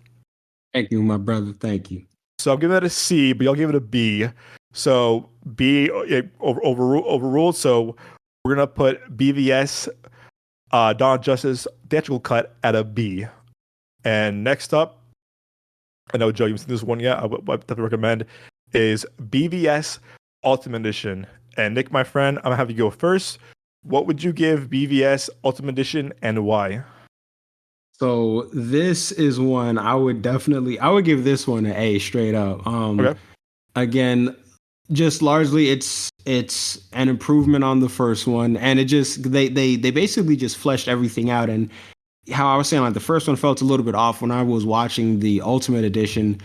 That's when I understood, oh, this was why everything felt kind of off, because they cut out a whole lot of stuff. And like the movie was about 30 minutes longer because it was a solid 3 hours, but it was just a better movie. Like ever since I've seen that one, ever since I've seen the Ultimate Edition, I've never gone back and watched the theatrical edition. Same here. Like I'm like the Ultimate Edition. This is the only cut that really makes sense to watch, in my opinion. And like overall, like Batman's role is the same as in the theatrical edition. It's just that the movie overall is fleshed out. So like, Ben Affleck obviously still gave an amazing performance as Batman in the Ultimate Edition, but Ultimate Edition overall, A plus. I'm with you. I'm gonna give this an A as well because again, I didn't watch it until I met you actually, and you're like, Doug, bro, gotta watch Ultimate Edition. And I was like, do I have to? And you're like, trust me, you gotta watch it. I think I went back to my dorm and I watched it that night, or I watched it over the summer, or whatever. And I was like, you're right. You're like, told you. And I was like, because a lot of the issues I had with the theatrical cut, I had the same thing. I was like, wait, what? But a lot, and I get the studio. I mean, I think Snyder was on a podcast too. He was saying that like, hey, the studio wanted a quote unquote shorter movie. 2.5 hours is still a bit long, but a lot of the criticisms fit better with are kind of like answered with the Ultimate Edition. And yes, it's a lower 3-hour movie, but it's still a bit of a slow pace. It works better with that version, the theatrical version. And I think a lot of things are filled. I think a lot of things are kind of just more explained. And I do think that's the superior cut for sure. And I do like that it's, again, I think Snyder's very known for this now. His cuts are definitely a bit better. I still like the Watchmen theatrical cut a bit more than director's cut, but again, different topic, different episode. But it definitely works better. It feels like a more like fleshed out movie. I think I definitely have grown to like Ben Affleck a lot more as Batman. With in his cameo in Suicide Squad and also Snyder cut obviously. But I do think it's a very superior movie. Still long. I still don't love the Martha scene as much, but the other things that were explained for me in the ultimate cut made up for that. And I do think if someone said, "Hey, I'm gonna watch all DC movies, all Batman movies, including BVS," I think you and I both, Nick, would say, watch the Ultimate Edition. Don't watch Yep. the theatrical version. Throw it away. Don't watch it. Don't put your money on it. Watch the Ultimate Edition. And if you have if you have a 4K player or Blu-ray player, Snyder did a remaster of the BVS Ultimate Edition back, I want to say 2021, and it's really cool too. So I don't think the theatrical Blu-ray had originally had the IMAX scenes. But if you have, again, if you care about the IMAX scenes whatsoever, the 4K re-release 2021 has the IMAX ratio, and I've seen clips of it. It looks fucking awesome. So it's really cool to see that. So I'm glad that WB and him kind of like went back to do a re-release of it. I'll probably buy it on Amazon or whatever I can buy it whenever I see it next, because it looks really cool, and I'm glad they gave him the format that it deserved. So again, we're gonna put BVS Ultimate Cut at A. And Joel, you're welcome back to the show, my friend. No, we're talking about that. You haven't seen it, but this one would definitely concern you, and that is 2017, a movie that had a lot of issues. Unfortunately, Snyder and his wife lost their daughter during production of this movie. A movie that's a lot of trouble with reshoots. Just Josh Whedon coming in and kind of like fucking up the movie, and also kind of just like making it a really bad Frankenstein-ish monster, which is 2017's Justice League theatrical cut. Joe, I'm gonna start with you because you haven't seen the BVS Ultimate Cut yet. What would you give Justice League theatrical, and why? An F. Smart man. Why? For obvious reasons. The CGI was shit, man, and the pacing was shit. The way everything was laid out. Didn't they? What'd you tell me about who they brought in to cut up the video? Josh Whedon. Josh Whedon came in. He's the one that cut up the video, like the one that edited, put it all together and stuff. No, Suicide Squad. They hired a YouTube editor. That was Suicide Squad. Suicide Squad. Okay, never mind. But anyways, the pacing wasn't all that great. The way they just did everything, and the CGI was so fucking off. Like I saw this, like it was so like honestly, with how bad the CGI was, I was like, man, they could just use Martian Manhunter, because I can see this motherfucker's CGI outfit, for Cyborg. No, nothing about it was good. I didn't fucking like it. I was like, this is shit. I hated it. So an F. F. All right, Nick. I remember when our apartment complex gave out tickets for this, and I remember it was you, me, Moses, Brendan, and Isaac at the time, and we're all going. Me, and Moses were definitely more optimistic of the other guys. And we were like, okay, maybe because Wonder Woman just came out. It was like, okay, maybe it's going on, but we also knew about a lot of the behind the scenes issues after the passing of Snyder's daughter. And okay, whatever. And it came out. I remember it was my birthday weekend. I'm like, hey, it's my birthday pretty well. Let's get it. And then I remember walking out. I was like, I don't know how I feel, but I remember you being silent, and I was like, not a good sign. I was like, not a good sign. And me and Moses were like, I wonder what Nick thought.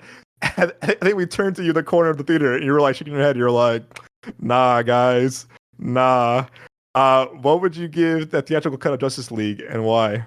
Like overall, like now, I would give it. I would give it a C. Okay. I would give it a C. I've had some time to kind of cool off a little bit, because when I first saw it, like it was fine, but some of it was, I was just kind of like, that's a little bit weak. Like, there were certain there were like tonal inconsistencies with it. Like, Ben Affleck wasn't acting like Ben Affleck's Batman in Justice League wasn't acting like how he acted as Batman in Batman v Superman. So, and just some of the jokes didn't land for me, like that whole brunch thing, and you could tell that it was a reshoot just because like the background and like his hair kind of looked different, and the whole fucking mustache thing with Superman. Oh my god, it was just kind of like like Steppenwolf, just his design was.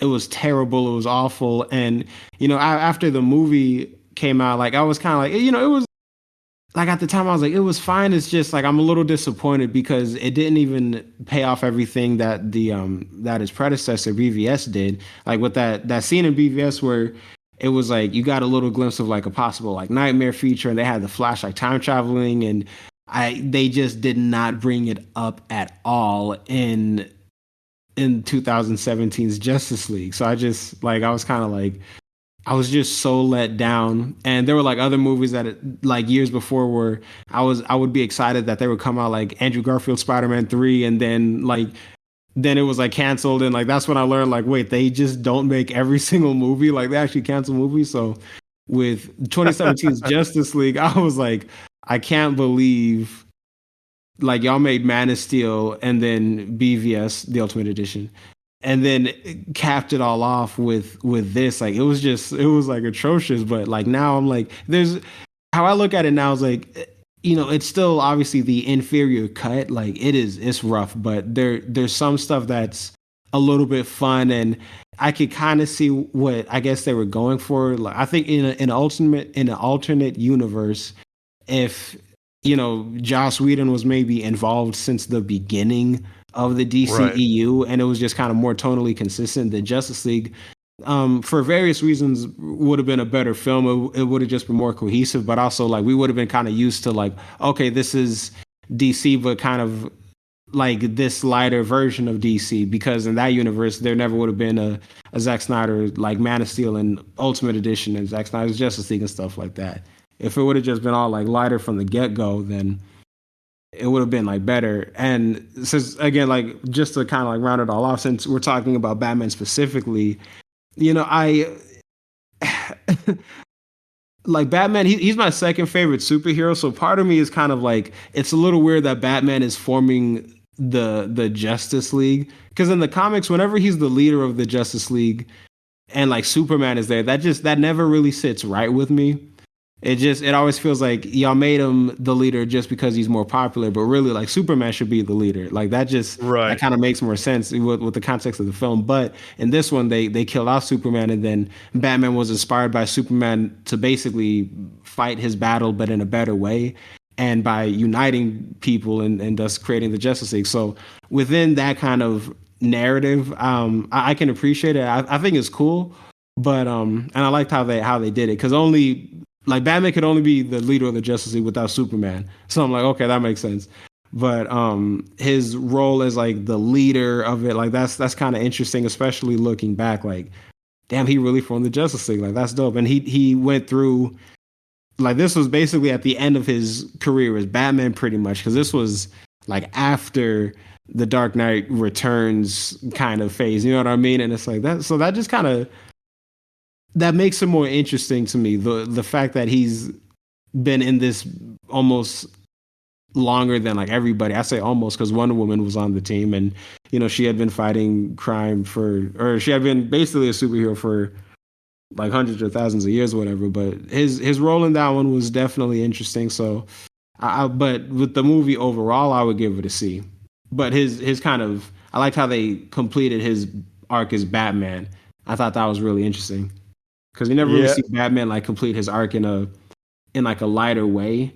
At least we had it on the big screen, and like maybe like in some of the comics and cartoons you do, but it was just like, that's really interesting. And again, like that's his arc went that way because of Superman. And since I'm a Superman fan, I gotta include that in my Batman review. So I'll leave it at that for right now. Hey, respect, homie. No, it's again, I think a lot. I think, you know, if it wasn't for Snyder's cut, I think I would probably be up there with you as a C. I had to give an F too, just because after watching Snyder's cut now, I'm like, oh man, you go back, you're just like, this movie's bad. And I'm just like, it's, I think when I first thought, I was like, okay, this wasn't terrible, whatever. And I was like, then I watched it more and I was like, ooh, no. And I was like, what is this? Yeah. You're right. It's the tonal. If they brought in Joss Whedon from the beginning, different story, it might have been kind of thing, but like it was kind of WB. And I was, again, this is also too, this is like 5 or 6 different like leadership now has changed since then. I mean, that happened, they're just like, what the fuck are y'all doing? And it's similar to like, it's just like the movie wise, continuity wise, you're right, he looks different in one scene, and then you tell the reshoots are there. You're just like, what? And the coloring's off too. The script has a tonal issue as well. The CGI and Steppenwolf does not look good. CGI overall looks pretty bad. I mean, the mustache thing to me is just like, oh, what? That was And insane. I was like, how could y'all not have made that look better? But like Instagram filters look better than that. seriously, a $300 million plus movie, and you got that. And also, thank God Fallout was good. Mission Impossible Fallout was good. Because if he did that for nothing, I'd have been like, what were y'all thinking? What were y'all thinking? But thank God Mission Impossible Fallout was good. What a waste. But yeah, I think I tried watching it recently. No. I think I watched comparisons. I'm just like, yeah, this movie's bad. And it should have. I mean, obviously, again, he had a tragedy. It's what they did, and I think how they treated him too was not how they treated him was definitely really poor from any kind of business or a studio standpoint. But they made that movie just terrible. And I know Snyder's on record saying, I have never seen the theatrical cut. I think Chris Nolan even said, he goes, never watch the theatrical cut of the movie. Never watch that movie. And he's right. It's not a good movie. And it's just a weird Frankenstein of reshoots and cuts and weird thing that edits. And Josh Whedon, I think, does not fit well in the DC. Maybe he could have if he, like you said, to your point again, if he was brought in from the beginning or had a different project. But like they're like, oh, get the guys who did the Avengers, get him to come on. It's like, yeah, nah. And how I think he got like canceled too because he was like how he treated like Gal Gadot and a lot of people on set. Yeah, like Gal Gadot and Ray Fisher cut out all of his scenes and shit like that and just made him this whack ass character. Yes, and when we all know too is that the studio and Josh Whedon did not treat a cyborg, or they didn't treat Ray Fisher as an actor, as a person, not well whatsoever. Right.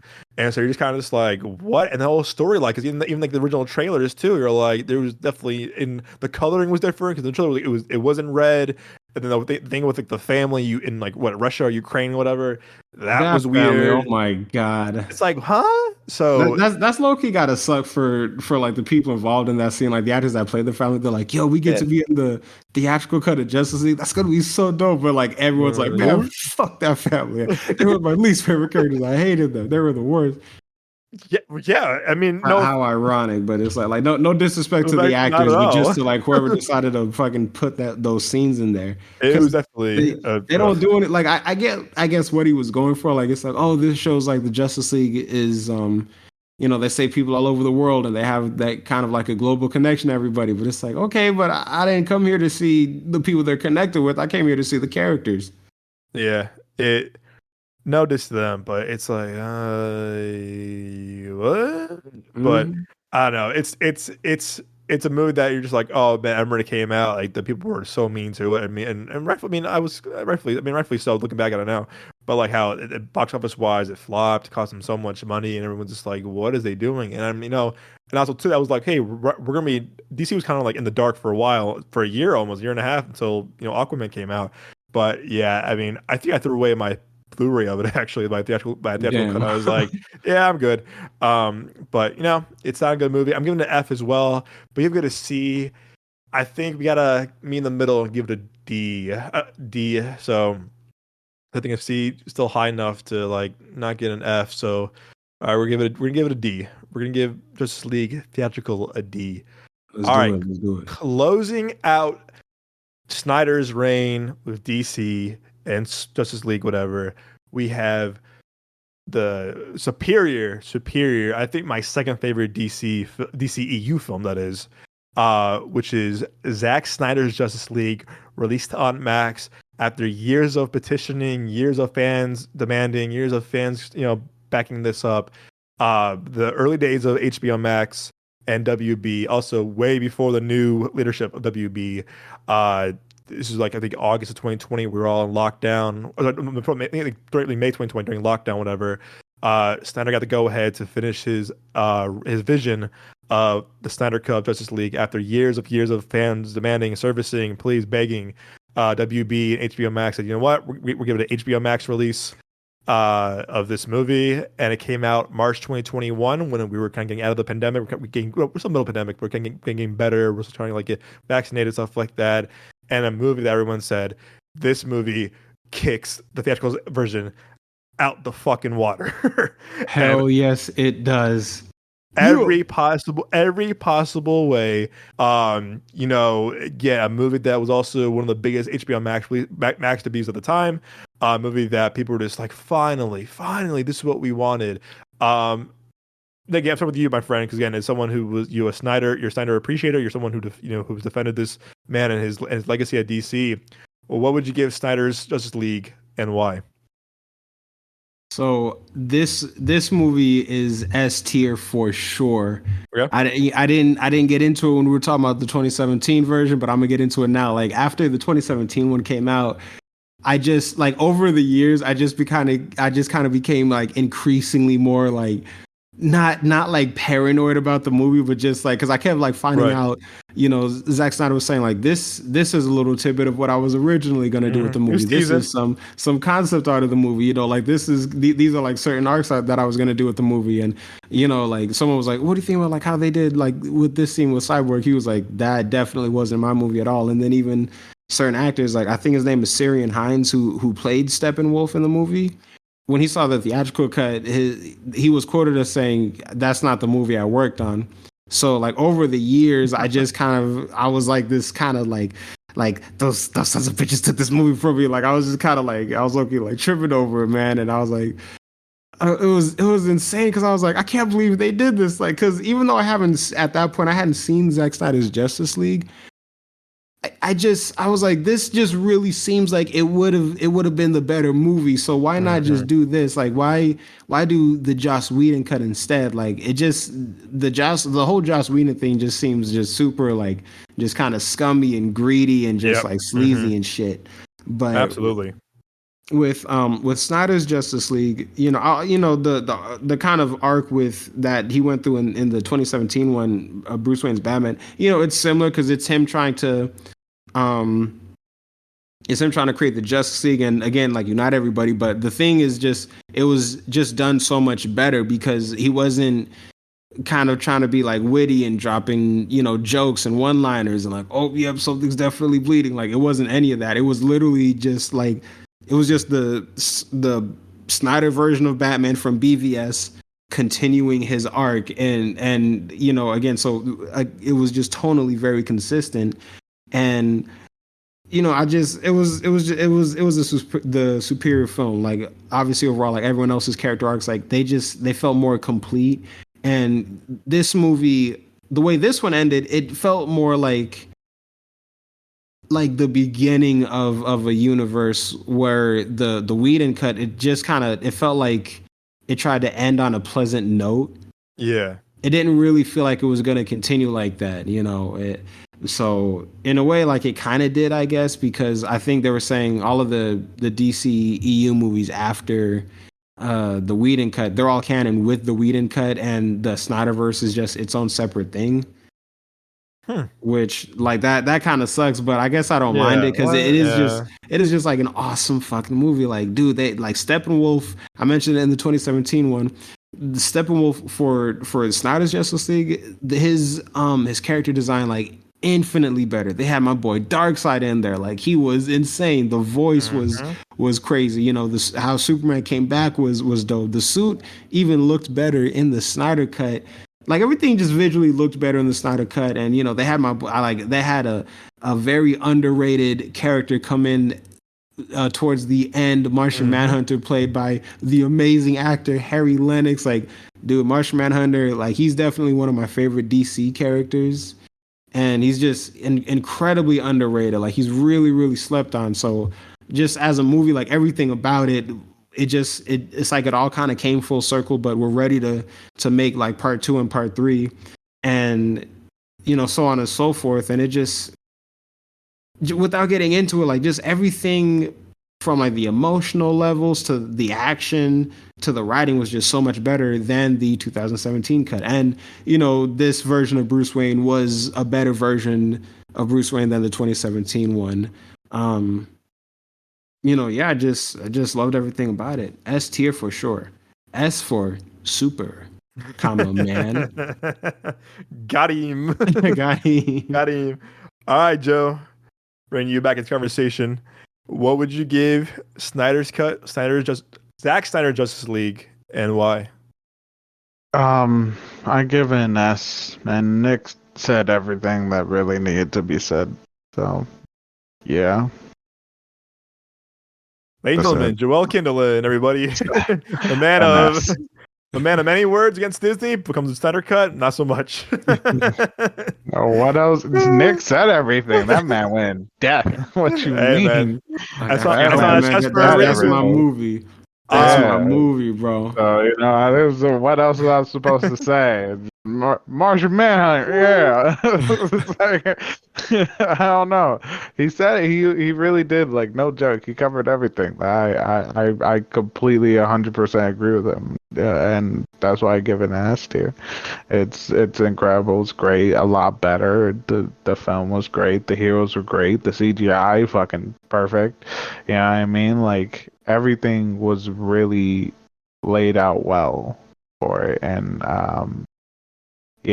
I thoroughly enjoyed when Superman was there and Flash was running around trying to help them, and he turns his head Oh, it's a great looking scene. at him. I love that. That Yeah, was yeah. so That's sick, my dude. I shit, was like, bro. that was that. I was like, oh fuck yeah. That shit was sick. I was like, yeah, that's how you do it. The only complaint I have is that Ezra Miller's Flash running fucking sucks. It's very That's it. strange. It's It's very fucking weird. weird. It's the weirdest fucking running I don't ever. mind it for some reason. I don't mind I it. fucking It's just hate like it. It's Yeah. the if most there was like lengthiest, if there was like an weirdest way to in-universe run. reason for it, I could probably get behind it. But it just kind of seems Yeah. like Fair this enough, is fair how I enough. run. If it was something like like when I first tried to run, I like broke all of like the bones in like my arms and my like legs because I kind of like positioned my body weird. So like as my body healed and I was like I had to learn how to run like this. Like this is the only way I can like run super fast while not like destroying my body or something like that. So this is like a safety Yeah, precaution. because If it was like something like that, Spider-Man, like, he has a reason why he swings that way with the flips and everything, and like it's so he doesn't like break bones and like hurt himself. Like, that's why he does it. Like, they explain it in video games, and I don't know if they do it in the movies, but they do explain it in video games. Like, you have to swing a specific way because you can't hurt yourself. It's all like science. This one's just running. yeah, he No doesn't have a reason explanation. for it. He's just Man. running, whipping his arms back and forth weirdly, Flip. like, you know what I mean? And then the two fingers, like he's swimming. It looks like he's swimming. Just That's keep what it swimming. is. Just keep He swimming. looks like competition swimming where it's like you put your fucking arm up, your face to the side, and go like the fucking strokes, the fucking deep Yeah. stroke. You know what I'm saying? Stroke. That's what it looks like, but with like fucking just two fingers sticking out while he, you know what I'm saying? I fucking hate that. Other than that, everything else is fucking fantastic. Nick said everything, and yeah, it's an S tier. He's going for the goal for Olympic swimming, man. That's all. I'm weak. It's to this movie again. Like I said, it's a far superior movie. More than the first, obviously, and I think it's definitely one of the best DCEU movies, one of the best DC movies, period. It's again better in all different ways. The cinematography, the score, the direction, just the storytelling. They give Cyborg a proper arc. Ben Affleck is he's showing why he's definitely doing his best in this movie for sure, and he definitely is trying to like really kind of like give him his all as Bruce Wayne and Batman, despite he was going through, rehab. He was going through, alcohol abuse again, and it's something it's a disease, and it's really awful that people have to go through that. And he was all doing this while getting hate on for you're the worst Batman, whatever. And he's not. Have you seen George Clooney? Let's be real now. Come on now. But it's the movie is just so superior in every different way. And I remember like when it came out, I remember at first I was like, all right, coming out 1 a.m. at night. I don't care, 4 hours. I'm staying up all night. 2 hours in, snored, bro. And I was like, no. So I'm like, no. I was like, no, I gotta watch this. Oh my God. I had to tell Nick and Joel I've seen this movie. And I was like, oh man, but I watched it next day. I woke up early. I watched the rest of the thing and I was like, oh, this movie's fucking great. I'm borderline S and A because I think this movie is one of the way better DC movies and better movies. I do have an issue with the runtime a little bit. I think it definitely it's a little long, and I got just a tad. It's only 4 hours. 4 hours. And there are parts where I haven't watched it in a long time, and I remember when they announced it on 4K Blu-ray years ago, how quick it was selling. Like people were buying that quick. And I'm a collector too. I wanted like the exclusive limited edition version at Best Buy, and they were sold out like on day of. I looked everywhere, and then I heard a rumor that I checked your local Best Buys, they might have it. And I drove like half hour to get one, and I'm like, I got it. And then a year later, Walmart goes, hey, we have one too, and I'm like, damn it, Walmart! I worked so hard for this version. But it's a superior movie in all different ways. Again, said like I love the ending too. I love the nightmare sequence with Jared Leto's Joker. Again, I think he also that's a different conversation too. But kind of like we're going with Ben Affleck too, how he got fucked over. He got kind of screwed over by like kind of just like the system and obviously the studio system and because he was going to get his own movie. He was, and he was going to write, direct, produce, and star in it. Then it was just I'm just going to like direct, produce, and star. I'm just going to star, and it was like they're beating my boy down, and then it eventually became the Robert Pattinson one. Yeah, and it's a shame too because again I've heard I was like at the time I was like, oh cool, like again he directed 3 great movies. At the time it was The Town, Argo, Gone Baby Gone. I'm like all these movies, and then Live by Night came out, and you're like not great, but I still like him as an actor. I think he'll still do a good job. He's a good filmmaker, and obviously he did Air last year, which is an awesome movie. He's a great director, and Oscar-winning director too. He won the award won the Oscar for Argo. But Ben Affleck to me, it's like this is where he shines a lot in this movie, like as Batman, as Bruce Wayne, and it works. And I do think that this is the movie that we all should have gotten from the get-go, and I think what kind of glimpse of what we could have gotten with his own Batman movie that he was directing and writing. Again, we all heard good stories about the leak script that like went out, that how like his script was badass. It was like Arkham Asylum type, and I'm like, oh, it would have been great. But this movie to me is where I was like, now I get why Ben Affleck is Batman. This is where I get it. I get it now. I was like, he's really great. He kind of proved to me why he's a good Ben Affleck, good older Bruce Wayne, stuff like that, and it just works. Like I said, the ending, Martian Manhunter is a great addition to the movie. Everything just works better. It's just a better movie. The CGI and Steppenwolf is better. Darkseid introduction is better. But at the same time, I think why I'm giving it an A instead of an S, I get it's not his fault whatsoever. But to me, when I was like, wait, I can't have more, it's a great line from Uncut Gems. Why show me something that I can't have? By Kevin Garnett. And it's just like, oh man, I was just kind of hurt. I was like, wow, I thought this movie was awesome. I thought it was spectacular. But knowing that I couldn't get more of it kind of dampened me. I was like, it makes it kind of bittersweet. Exactly, Nick. Exactly. Yo. But again, it's one that I did want to rewatch, but maybe watch it in parts or watch it again, maybe 2 hours, 2 hours one day, 2 hours the next day. I haven't watched it in a couple of years actually since it came out. But it's just a way better movie. It just feels so polished. I think it's one of his best movies personally. And again, is how all the improvements were just better. It's just a better movie.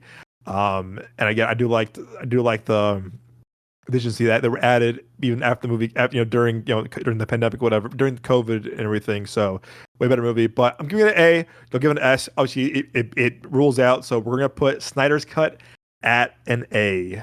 An S with Dark Knight. So we have two. Don't worry. At two. I was like, hey man, don't make me come over there. Go medieval on your ass. So we're gonna give Justice League Snyder's Cut an S. So recap before we do our last one of this Batman tier list, Batman live action tier list. It is again we have Dark Knight at an S, Snyder's Justice League at an S, Batman 89 at an A, Batman Begins at an A, Batman v Superman Ultimate Edition also at an A. We have Batman Returns at a B, Batman Forever at a B, Dark Knight Rises at a B, BVS theatrical at a B. Batman and Robin at a D. Batman 66 at a D. And Justice League theatrical also at a D. All right. For our last Batman live action of our tier list, we have 2022's Matt Reeves' The Batman, starring Robert Pattinson or Robert Pattinson. Wink, wink, wink. I'll start with this one, actually. I think this movie is fantastic. I think it's no Dark Knight, right? Dark Knight or Batman Begins for me, actually. But it's definitely up there because the inspirations that that Matt Reeves took from the movie, Seven, David Fincher, a dark movie, felt like grounded again. And knowing that we weren't going to get Ben Affleck back, and they were like, same thing with Ben Affleck too. Then we're like, oh, Robert Pattinson, your new Batman. They were like, Twilight Boy. And I was like, have y'all seen Good Time? Have you seen Tenet? Have you seen a bunch of other movies? Have you seen The Lighthouse? The boy can act. He can act. And people were like, fact. Oh, God, no. And I'm like, have you seen Harry Potter Goblet of Fire? Cedric Diggory? He's great. He's a great actor. Tell me he didn't steal that movie. He did, literally, he was great. And I'm just like, people are like, oh, like, come on. And I'm like, I love Good Time by the Safdie brothers so much. And I was like, guys, you got to watch Good Time. There's a reason why right there. Watch a movie. What's that? Watch that movie for your reason. And I was like, cool, I'm with it. But you're right, to your point too, Nick, that when Ben Affleck was still quote unquote Batman before Justice League theatrical came out, he was like, yeah, I'll be a Matt Reeves Batman. And I think we all knew, we were like, yeah, dog, nah, that so no for me, dog, that ain't happening probably. And of course it was like, no, it could be his own thing, whatever. And I was like, all right, I like Matt Reeves. I love Cloverfield, the first one. I love the Apes trilogy. You know, he did 2 and 3. He's a great filmmaker. And I was like, okay, I'm with it. And then COVID hit, shut down production, whatever. And then DC Fandom 2020. I'm texting Nick the entire day, like, dude, what do you think of this? What do you think of this? And we're like talking back and forth, whatever. And they goes, hey, we have a trailer for you. We're still in production, because of COVID and everything, but here's a tease of it. I texted Nick. I said, hey, yo, where did that come from? Yeah, bro, that shit came out of the blue. Because the only thing I heard about the movie was, other than the fact that they were like making it was all of these like problems on set and blah blah blah. Mm-hmm. So he was like, yeah, we have a trailer, and he seemed all excited about it. I was like, okay. And I was expecting the trailer to be ass, but the trailer was fucking dope. This motherfucker don't miss. Like I was like, okay. Miss. I was like, yo, I'm confused. But I was definitely blown away by that trailer, man. That was incredible. That's to me probably top 10 best trailers of all time. The Nirvana song, the Paul Dano's Riddler, voiceover, and the end too goes. That beat down, bro.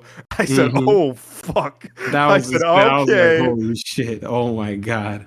And I was like, wait, where's Colin Farrell? I'm like, he's right there. And I was like, get out of here. I'm like, Colin Farrell looks weird, but I'm with it. And just Craig Fraser was doing the cinematography. He was doing Dune. He did Rogue One. He did a lot of great movies before that. And I said, okay, I'm with this. And the movie came out. I was like, okay, this movie is awesome. Again, I love the David Fincher, the Seven aspect to it. I think Paul Dano is a great Riddler. Robert Pattinson didn't have to prove me. I know he's going to be a great Batman. He killed it. I love Jeffrey Wright as Commissioner Gordon. Great casting there. AKA, never mind. Just kidding, Joel. No joke today about that actor for you. Different podcast. No. You a bitch. You a bitch. That's it. I stopped myself. Yeah, you still thought it. Fuck you. Okay. You son of a bitch. Can't live my life in peace. Can't just enjoy shit. No. Get off my lawn. You fucking dick. I love this movie. I think everything works. The grittiness, the David Fincher, it's how the serial killer vibe of it. It's a very, again, for a PG-13 movie, they pushed the envelope for sure. The action's fantastic. The action's what we wanted from Dark Knight movies, of like the hand-to-hand combat, the gadgets, whatever. It's like the fighting scenes were like, yes, this is what I want to see Batman. Love the warehouse scene in BVS.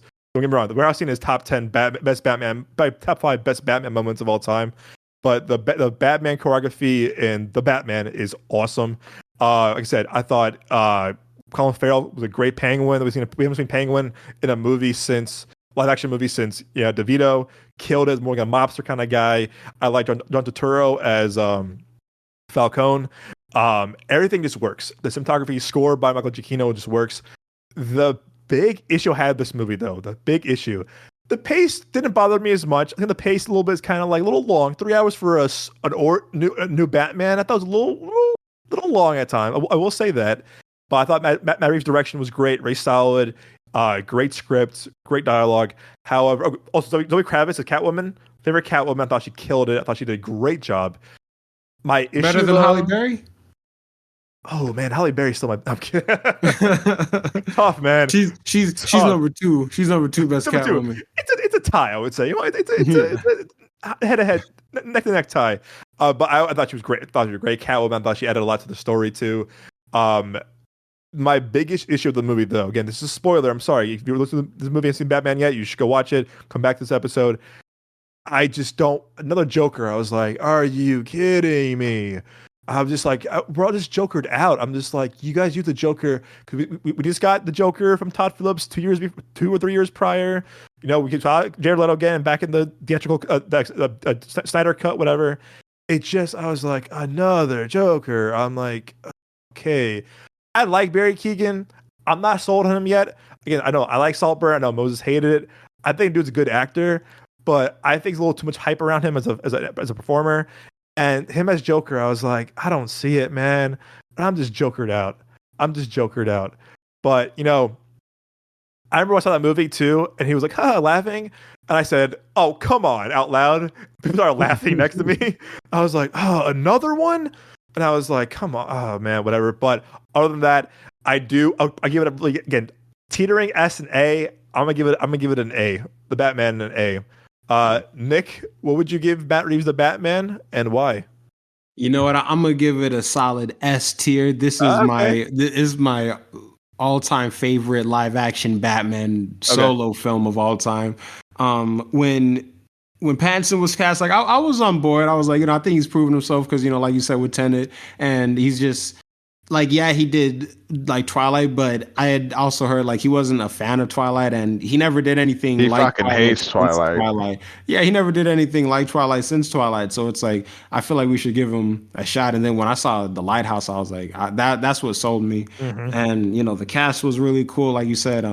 Robert Pattinson, Zoe Kravitz, Jeffrey Wright. John Turturro, Colin Farrell, great cast, great iteration of these characters, and the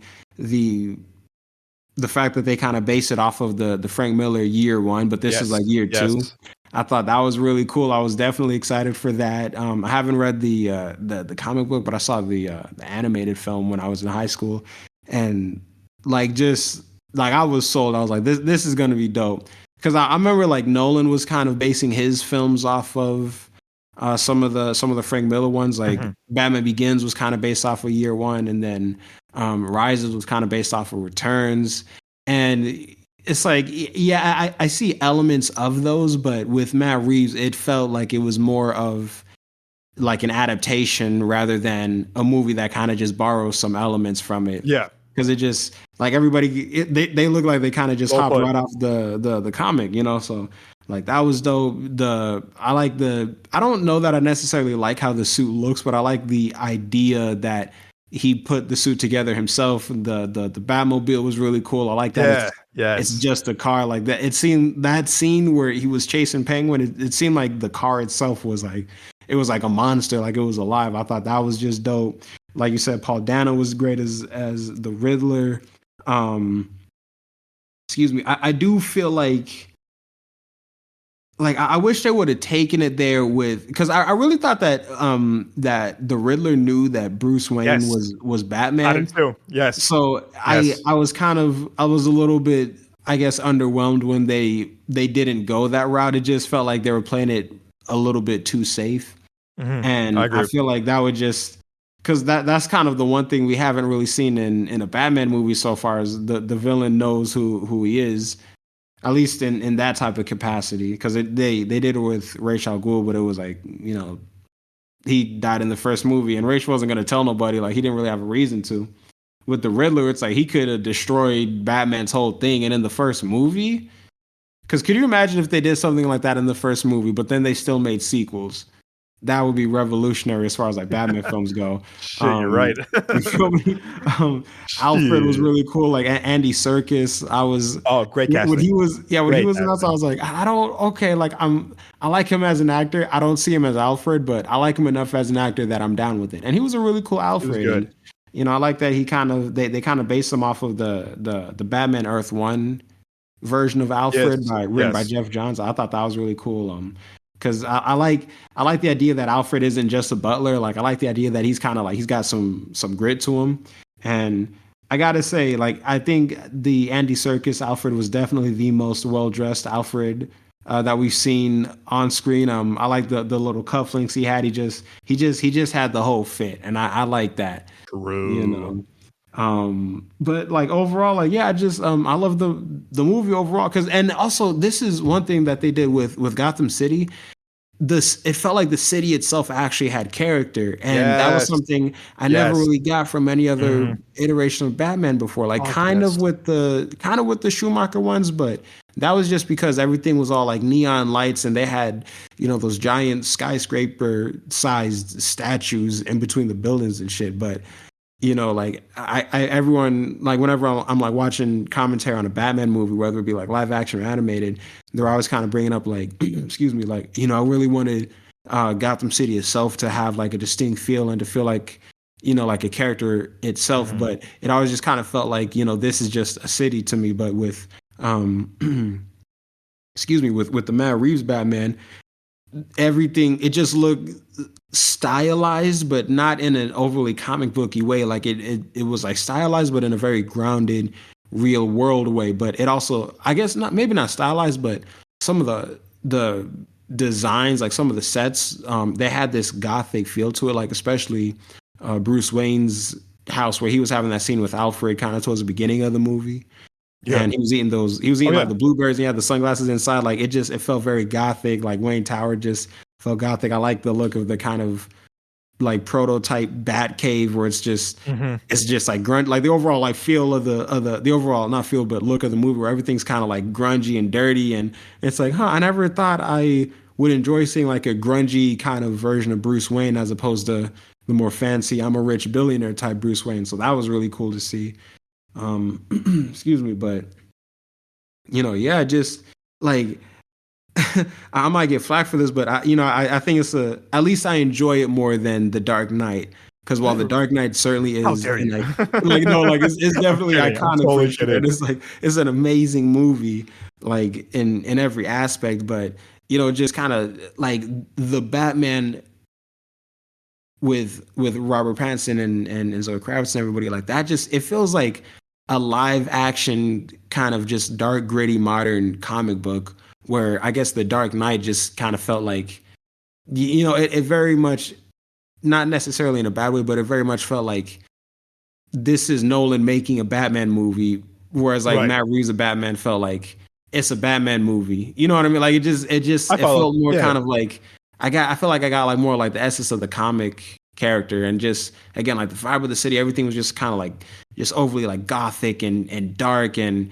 I liked that dark grittiness. I didn't get that from the Nolan movies. Like with this one, it was like, they focused a lot more on he's a detective, and not only that, but he's kind of, while he's like really skilled and he knows a lot, he's still young enough and early enough in his career to where it's believable enough for him to make mistakes. Like I didn't really get the whole detective Batman from the Nolan movies.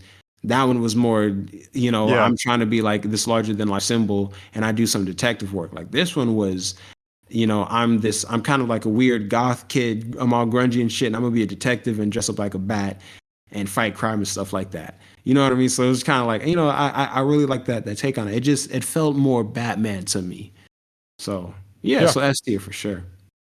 You know what? I'm going S as well. With the in my bad, but to your point about the Joker, like I agree with you on the Joker, like because that whole like end credit scene, it was like, on one hand I was like, I'm like, y'all are teasing the Joker again. Like this movie was great and it didn't have the Joker, but the way that he was introduced, like it looked like his face was all like scarred up, and then what we saw from that deleted scene where with Batman and the Joker. Like I thought that was really cool. It was really well done. I am happy that they didn't have it in the movie, but I liked how kind of crazy and just gross and scarred that version of the Joker looked. Like I wouldn't Yeah. mind seeing it on screen, but I'm with you where it's kind of like I'm not trying to see the Joker like in every single iteration necessarily. Like maybe if y'all Yeah. have him like he's kind of like the Thanos of Gotham or something like that. Like y'all make a Batman trilogy and he's the villain for the third one or something. Like maybe something like that. But we lead up to him. But y'all just they never really lead up to him. They just kind of like rely on him. Mm-hmm.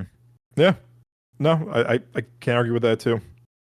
All right, Sir Joe the Third of Chicago. What would you give Barry's Batman and why? I give it an S. Oh, it's an S. Hell yeah. Nick covered a lot of things. Basically, went minute by minute. So there's not much left for me to say. But I give it an S as a Batman lover and part of the family who loves Batman. I grew up with Batman. I think they did really well with him, being like a detective. I would have hated if they had the Riddler know his identity. I would fucking hate it. Cause it would have been game changer to like be like, he's Bruce Wayne from the beginning, but like that would have took away from Batman's struggle of learning to be Batman and Bruce Wayne all at the same time to understand that they are the same person. You know what I mean? And to also, it would also take the mystery out of it. Yeah. So when in a lot of iterations, when people find out that Bruce Wayne is Batman, he kills himself. Well, he kills Bruce Wayne, and then full time just Batman. You know what I mean? And I feel like we need that mystery. We need that secret to add to these films, especially to add to his struggle, because he has to juggle his crime life and his real life, and he's constantly covered in bruises and cuts and injuries, which he has to hide from the world. He's sleep deprived because he's constantly like just doing he's working on the company, the Wayne Corp, and but also being Batman all at the same time. It's like if the world knew, it would take away from it for me personally. So I would have fucking hated that, definitely. And I also would have centered the main villain of at least one or two more movies to be the Riddler, and I don't want that. The Riddler was pretty cool the way they wrote him, but to have him as the main fucking issue for several fucking movies, I would have fucking gotten bored and been like, no. Good point. Yeah. See, I'm not happy about the Joker part. Especially like I think the actor's great. I recently watched Saltburn. I also watched, by the way, I also watched Poor Things, and I think I watched something else as well. Anyways, I watched Saltburn. I think it's I watched Saltburn, and I think he's a great actor. I loved him in The Immortals. His character was pretty great. With Henry Cavill. The Immortals, is it the Immortals? Eternals, oh, whatever. The Eternals. Oh, okay. I had the I same like thing. this. No, he was cool in that movie though. He was cool in that movie. I like That's The what Eternals. I'm saying. Yeah, I feel like it gets kind of shat on a little bit unfairly. Well, there's a lot of fucking issues, but overall, it's a decent movie. I like The Eternals, and I like his character in The Eternals. I think he did great. But him as the Joker is a different big ass no. Fuck no. And I'm also like, the issue with live action Batman films is that they don't really do their research. People forget that the Joker is not the only villain that Batman has, because there's a lot of like big major players of Batman villains that causes him issues to question himself and to, push him to the limits of like, is he going to stick to his moral code of not killing? You know what I mean? And to be a symbol of justice. And people usually only remember Riddler, Bane, Mr. Freeze, Joker, and the Penguin. Yeah. Batman has a plethora of fucking villains. A plethora of villains. People don't remember that Hugo Strange is a villain. He's not super powered, but he's one of the few people who figured out that Batman is Bruce Wayne. You know what I mean? And he's caused a lot of issues, and he did a lot of fucked up shit in comic books wise, where he pushed Batman to get himself out of some shit. Is pretty really like he's a great fucking villain. Ra's al Ghul is fucking fantastic because then if you add Talia al Ghul to this, there's a weird fucking love dynamic of like, but also like I want to be with her, but I'm not gonna go to that extent, And there's so many more villains that we could do, and we're fucking not. I hate that. Seen it. Yeah, is been there, done that. You know what I mean? That's me the Joker. Yeah. Yeah, yes, I completely agree with you. Like when I saw the ending, I was like, "Fuck," and that's coming from a person who loves the Joker. Like I love the Joker as a villain. That's tough. Yeah. That's rough. Yeah, Another one. yeah, right. Fuck's sake. But I was uneasy about Robert Pattinson as Batman, but then Doug, pushed me like watch Good Times and then decide, just tell me what you think. And I did. I watched it and I fucking loved it. I was like, all right, I'm gonna give him a chance. And he did phenomenal. I actually did like the outfit because if he put it together himself, there's no real, there's only the thought of like one has to be black, but look like a bat, but also has to be armor. But like, there's only so much you could do when you're not well equipped, I guess, even though he's rich, but like it's hard to get what he needed, you know what I mean, until he finds it's built more for like Wolf practical purposes. Morgan rather than Freeman's character, purposes. what was his name? Something Wolf, fucking Lucius Fox. Lucius Fox. Until he finds Lucius Fox, who starts taking over everything and helping him, fight crime. I think that they did pretty well. It's a crime fighting outfit that's literally put together, as best as he could do it. Mm-hmm. I did not like how everyone was like, man, this movie's like super dark and this and that. And I watched it. I was like, it's dark. They could have done worse. The comic books have done worse. You know what I mean? Oh, hell yeah.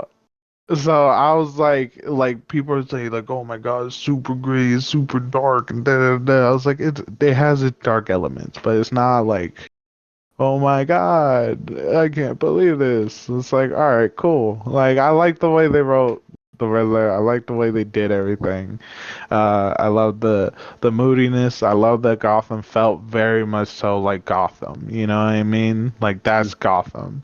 And I loved this brutality, and I can't wait to see how much worse it gets. You know what I mean? Because beginning Batman is new to this, so he's trying to figure things out, but he's not at the point that he has mastered what he needs to master to get the villains to talk the way he wants them to talk, you know what I mean? And to be a little bit less relentless. To put them down and keep them down. I think the fighting was great. I think, how he whooped their ass was great, but I feel like they could definitely do it a little bit more intense the further we go. but yeah, I really loved the movie. I think everything was so fantastic.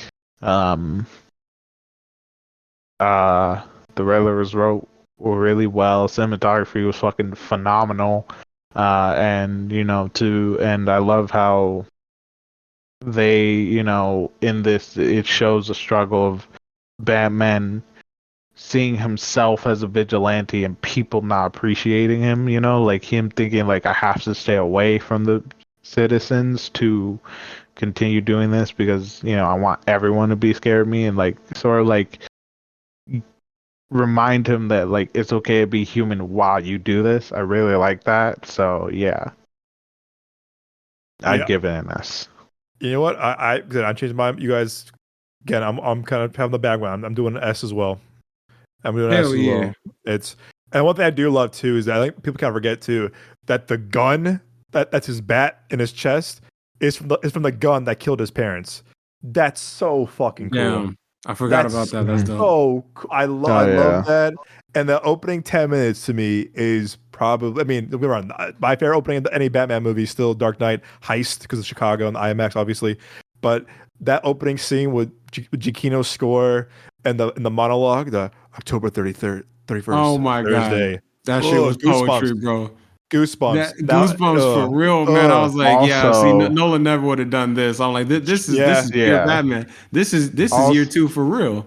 Yeah. Also, I have to say I loved how they used the shadows. Someone finally used the shadows correctly. Very, very Batman. Like they didn't really do that in the movies to that extent before. No, his was just like what helped elevate it a little bit. His was just like, here's my fucking grappler. Away. You know what I mean? Like he was just like, I'm gone. Like he left. But like for this one, it was like, I'm gone. Like you look away, deuces. like see you. Like that's what I really love. Like they used the shadows like the so well. well. A little bit sometimes. Yeah, like I am the shadows, and it's like you kind of think like, do I see him, or is my mind playing tricks on me, like how it does when you're like scared of the dark and shit like that. Yeah, and they use that so well, especially for the criminals, because they're like, "Are you guys sure about this?" Because it's like, I've been hearing rumors, what I mean? And then he uses to his advantage to just be like, "Oh, the rumors are true." Yeah, where it's like that's the thing about Batman is that originally he was rumors. That like, oh, you're fucking crazy, a giant bat, what the fuck? You know what I mean? So I think they did, using the shadows and the darkness was so done so fucking well and perfectly. Like, keep that up, because like I want to see like him in the future somewhere like in the rafters of a fucking warehouse or something, using the darkness of the fucking building to take enemies out one by one by just reaching down and grappling back up and just fucking leaving them hanging and scaring the rest of them as a fucking fear tactic. If they can do that, I'll fucking love it. Yeah, they used you can tell Matt Reeves was a fan.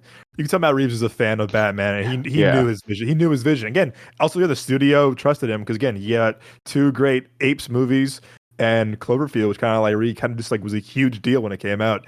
So yeah, all right, we're gonna put it at an S. And again, before we close this out, I know too, I'm kind of bummed that they pushed it back another year and a half for Batman Part 2. So now it's coming out like late 2026 as of now. And remember, the first one got delayed a couple years too. And I believe because of the strikes, and now there's kind of like a delay of like booking stages for different productions, that the Batman 2 is supposed to come out October of next year. And now it's coming out like December of 2026 as of now. And again, things could change since then. You never know, unfortunately. So it's gonna be 4 years in between movies, so hopefully there's still gonna be a fan base for it. But it's a bummer that we're gonna wait another 2 years for this movie. But good things come in, wait, right? Patience, right? Good things come to people who are patient. So hopefully, all good things come to those who wait. Wait, thank you. I butcher that. Thank you, Nick. My man. I got you, bro. I got you. I was like, huh?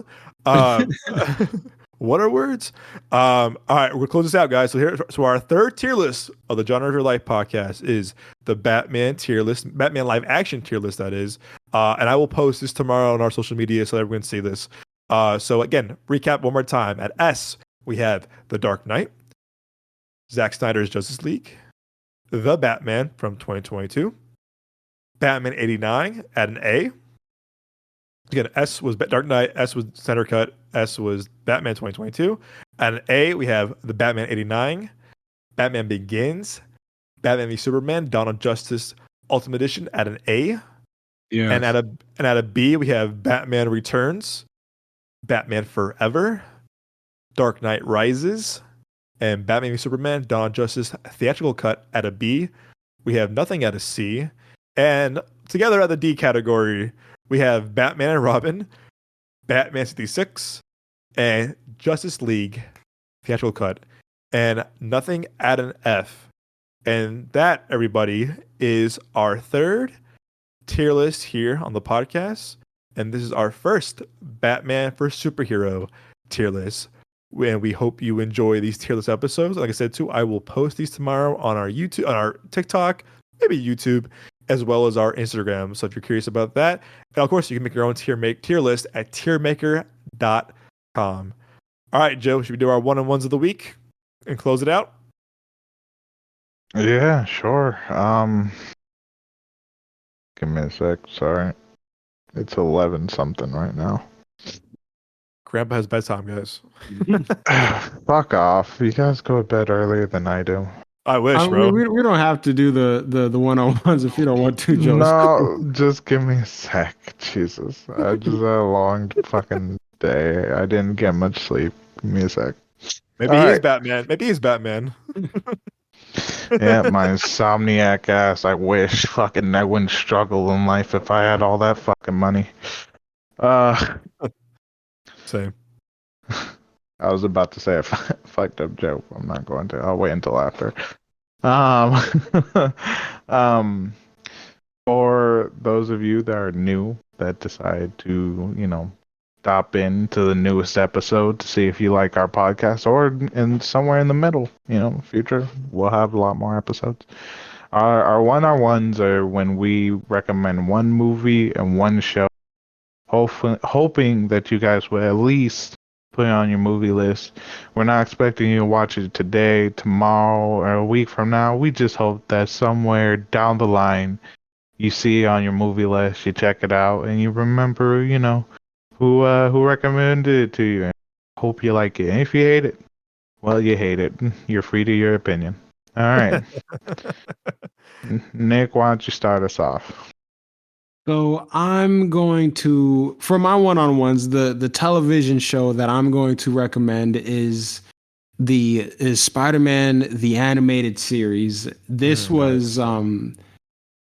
this is kind of like a childhood nostalgic classic to me. I first found this show like circa 2004, 5. It was around that time I just seen like Daredevil with Ben Affleck for the first time, and I was like, my mom would take me to Hollywood Video in our neighborhood, and I was I was looking through the cartoon section, and I saw like it was like Daredevil versus Spider-Man, and I was like, what? Holy shit. Because I was so infatuated with the character Daredevil. He was a new Marvel character to me, and he was just like super cool, and I was like, dang, he fought Spider-Man, I gotta see that. And so I watched this show, and like this like selection of episodes, and I set it up where like Peter Parker was framed by the Kingpin, and Matt Murdock, aka Daredevil, was his lawyer, and it was like a 2-part episode where like Spider-Man and Daredevil teamed up to take out the Kingpin, and it was just like really cool, and just everything about the show was just really fun to watch. And I fell in love with the show from that moment, and I watched like as many episodes as I could, whether like it was on TV or if I like rented them from like Blockbuster, Hollywood Video, or what have you. And the whole thing was just kind of like, it was just like one of the best animated Spider-Man shows I'd seen. Like Spectacular Spider-Man was cool, but this movie or this show, like it was like a full-on Spider-Man show, but he very much existed in a larger Marvel universe, because like everybody was making an appearance on this show.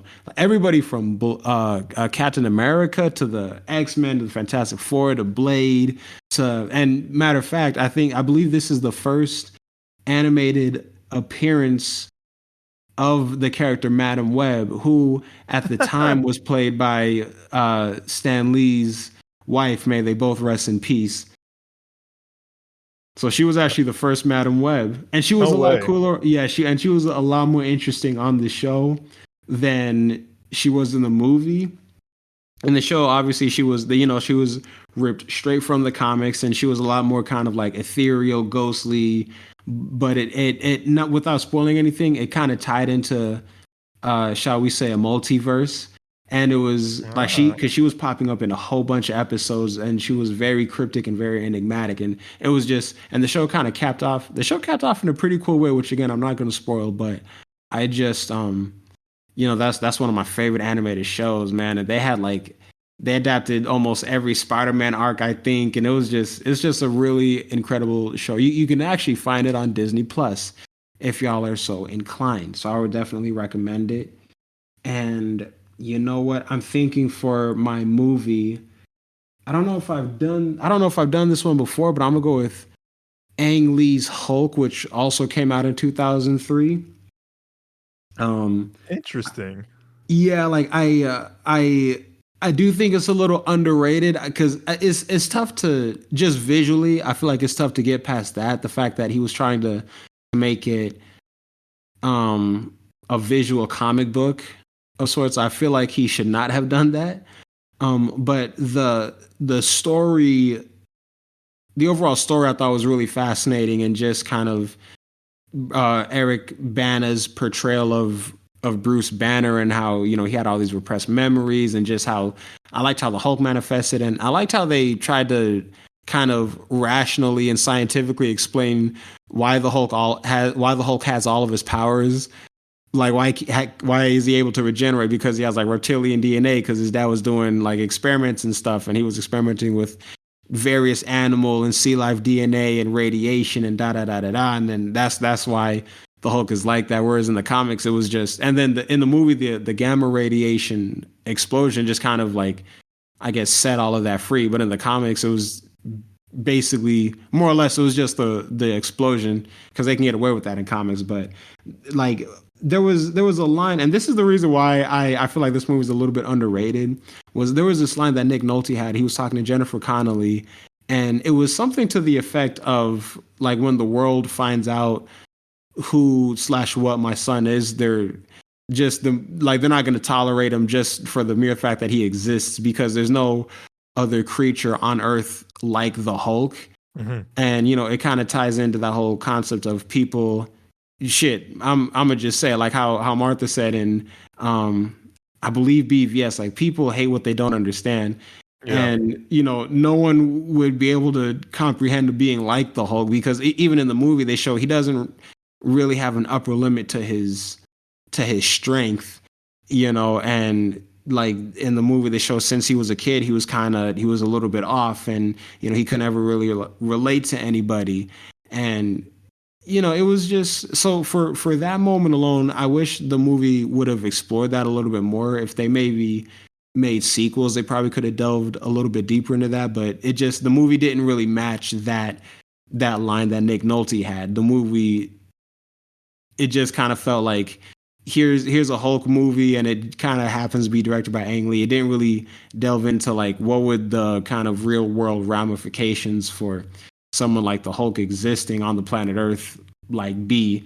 Like, what would the real world ramifications be? What would be like the philosophical implications? You know what I mean? I feel like they could have just gone a little bit deeper with it. And the film score for that by Danny Elfman, if I'm not mistaken, is just, no pun intended, incredible to me. Like, I honestly love it. Like the scenes where he's like hulking out, and you hear like the it's like the like, obviously I can't do it. I'm not, but it's just really like, I've fallen in love with it, and I have it on my Spotify. Like, I listen to it for fun. Like, it's so distinct to me, and I feel like that was one thing with a lot of the MCU movies. A lot of them didn't have the most memorable scores, but when you look back at, like 2003's Hulk, or 2003 Spider-Man, you know what I mean? Like, those movies, the Batman movies with Michael Keaton, and the Joe Schumacher movies, all of those just had very distinct scores and sounds, and Hulk was one of them. It had I love the soundtrack or I love the score for that. But yeah, so I feel like it's a little bit underrated. It's a lot to get through the whole like comic book panel. Everything's moving weird type surreal shit, but good movie. I like it a lot. Yeah. Gotcha. Ang Lee's Hulk. Nice. I had those Hulk hands. I had those Hulk hands. Tell you that. Did you?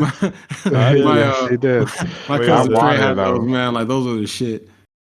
I wanted them so badly, but my family didn't get it for me. I was like, oh fuck. those are quite the staple. I'll tell you that. Toys R Us. Oh man.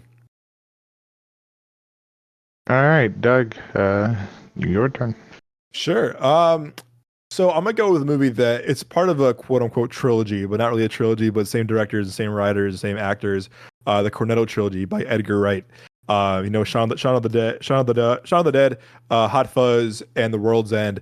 When I was in Portland, I was thinking about like a pub crawl, and I was like, what's a good movie? Is The World's End. Basically, The World's End is quote unquote the third movie in the Cornetto trilogy, about these group of guys. That it's kind of like suburban London, whatever. They were when they were 18, because remember the drinking age in UK is 18. And so the last day of high school, they try to do this kind of like infamous pub crawl in their town. We gotta do like it's like 12 pubs and like 12 pints of beer, which is a lot. And if you do, it's kind of like the kings of town, whatever. But unfortunately, they got too drunk and they didn't make it to the last pub crawl. So years later, the leader, played by Simon Pegg, Gary King, kind of recruits his old boys back to come back to their hometown to do this pub crawl, but they haven't seen each other in like 30 years. So it's like, all right, well, let's do it, but like we're not drinkers anymore, but we'll try whatever. And as they're there, I don't want to spoil anything for anybody, but as they're there, they go home. People don't recognize them. It's not as what they used to be. Let's just say some weird things go on, and while they're trying to do this pub crawl as adults now, the town isn't as it used to be, and strange things are kind of like afoot during the night. And it's really funny. It's a great blend of humor, action, and sci-fi. If you love Edgar Wright, Shaun of the Dead, Hot Fuzz, World's End, Scott Pilgrim, Baby Driver, Last Night in Soho. It's kind of like that British humor that I just really love. Great cast with Martin Freeman, Nick Frost, Simon Pegg, Rosamund Pike, and a bunch of other people that are so good in it. So a lot of fun. It's great soundtrack. A lot of fun. If you love kind of like British corny humor, like I do, the whole semester in London, obviously. It's a good time. If you love beer too, it's kind of like makes you kind of want to like go out and do a pub crawl with your friends or just in general. And it's super fun. It's a great movie. It's great, kind of good end to a quote unquote trilogy. I love that movie a lot. It's funny. I remember watching it. I watched it the first time actually. Joel was in the car. My parents and I were taking me and my brother, Joel and a friend at the time, up to a cabin in Wisconsin. I'm watching on my iPad, and Joel's like, "What you watching back there?" And I said, "A movie." He goes, "Are you watching The World's End without me?" And I was like, "Yeah." You're like, "Motherfucker." I think Joel wanted to watch it, or like wanted to watch it with me at the hotel, but I couldn't wait. And he was like, "Shame on you." I was like, you bitch. But great movie. And for my show, I'm gonna do a show that I think is kind of underrated. It's called True Story with Kevin Hart and Wesley Snipes.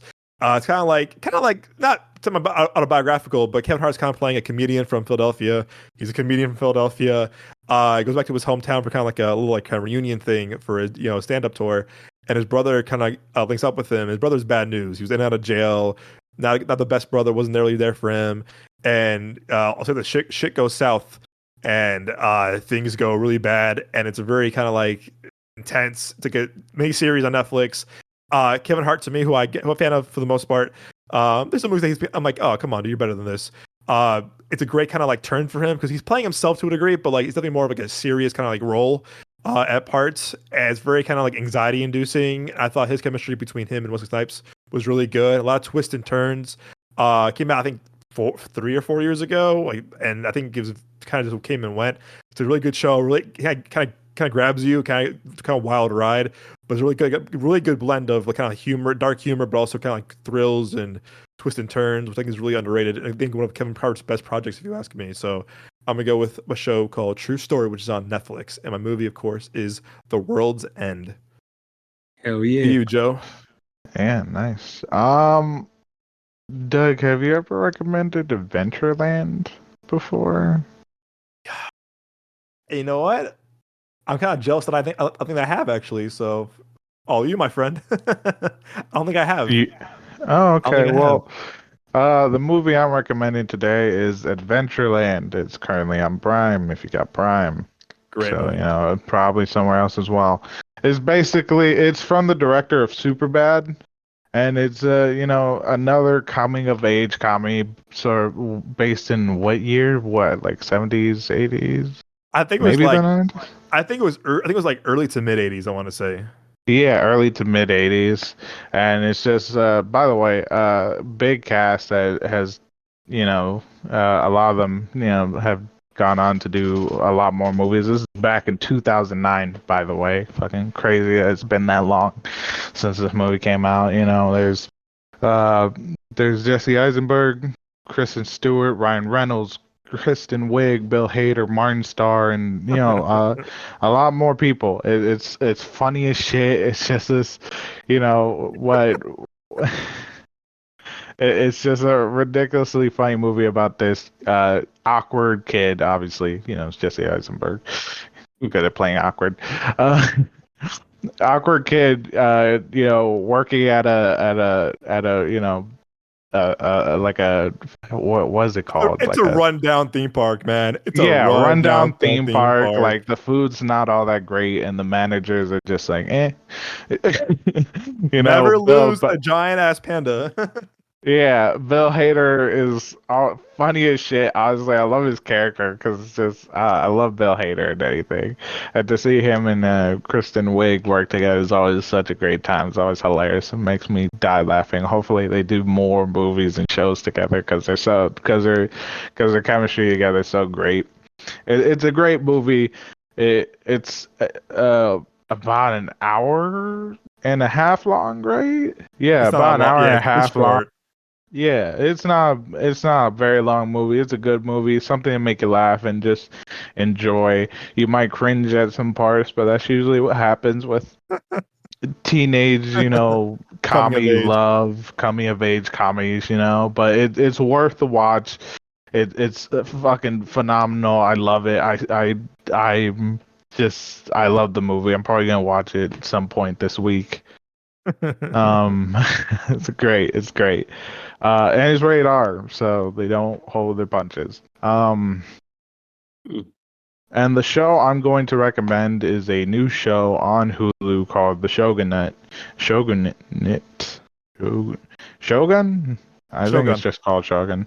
It's Shogun. a show called Shogun. Um, by the way, pretty big cast as well. It's a show about a time in Japan when they were dealing with what were they? Fucking basically they're dealing with the Catholic Church and a lot of their people become Christians and they're still sort of cut off from the world. And so this one guy who is a pirate who is from from the UK, England, who the Christians, the Catholic Church are from somewhere else. Anyways, he goes to Japan to, trade and make a shit ton of money. And he's captured by the Japanese people, and then he basically stumbles into a middle of a war between one man who was the right hand man of the emperor and the councilmen who are trying to take over. And so he's stuck in this like in between, and so he's learning about Japan and trying to survive, but also trying to try and get back home as well, but also have the Japanese people fight the Catholic Church, their enemies, because England at that time, I believe, were Protestant. So, his land's enemies for him. And he's also helping them back so he could survive. It's a really good show. The cast is really, really good. There's I'm probably gonna fuck these up. Don't judge me. Hiroki Sanada and Anna Sewa. And then this new guy, I don't know if he's ever done anything else I've seen. Let's check.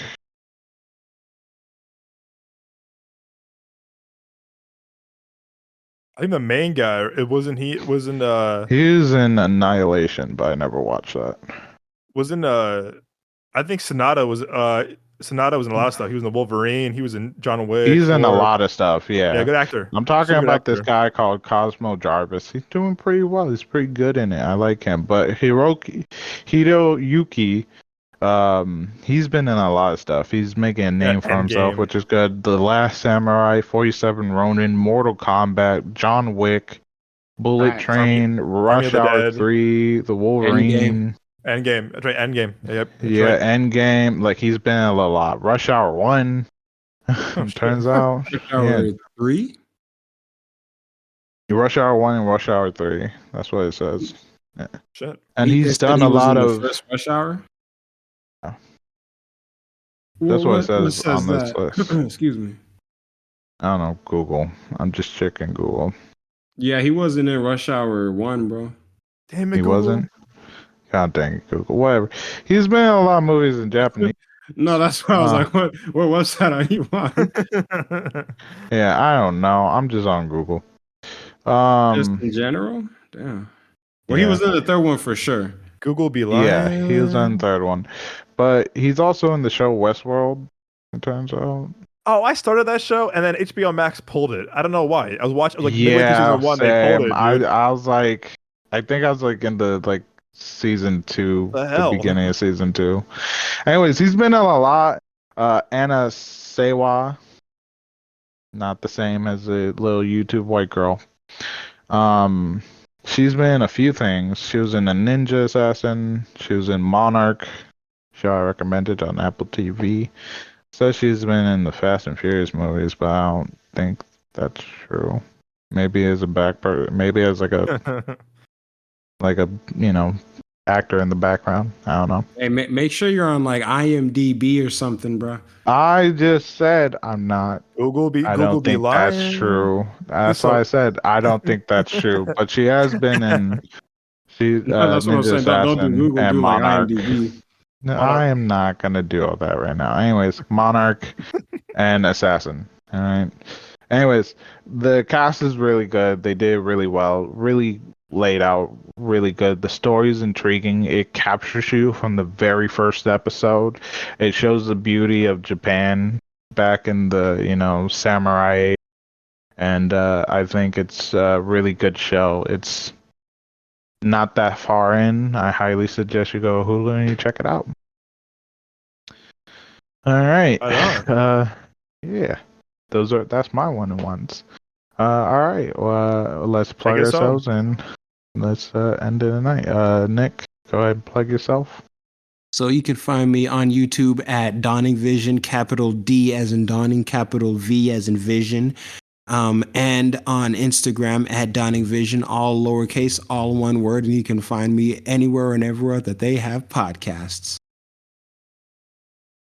All right, Doug. You can find me on Instagram, my personal page at The Young Jones, on X, Capri_Sun, SON. You can find the show's social medias all at Midway Avenue Productions on TikTok and Instagram.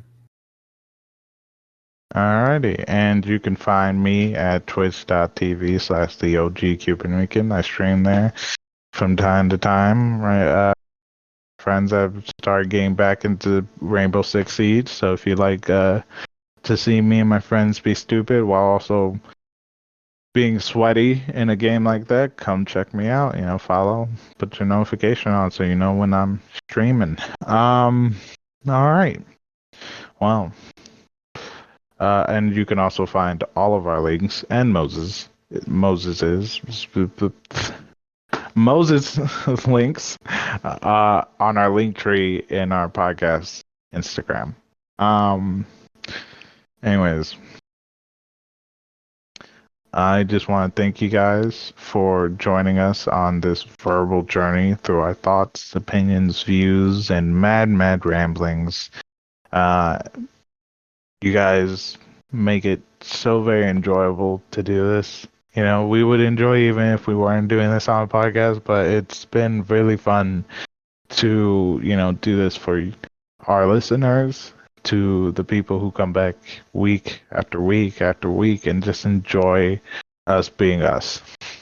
We will never hold our punches. We will forever encourage you guys to have your own opinions and your own views, and to never be scared to share them, even if someone doesn't agree with you or you don't agree with someone. It's okay.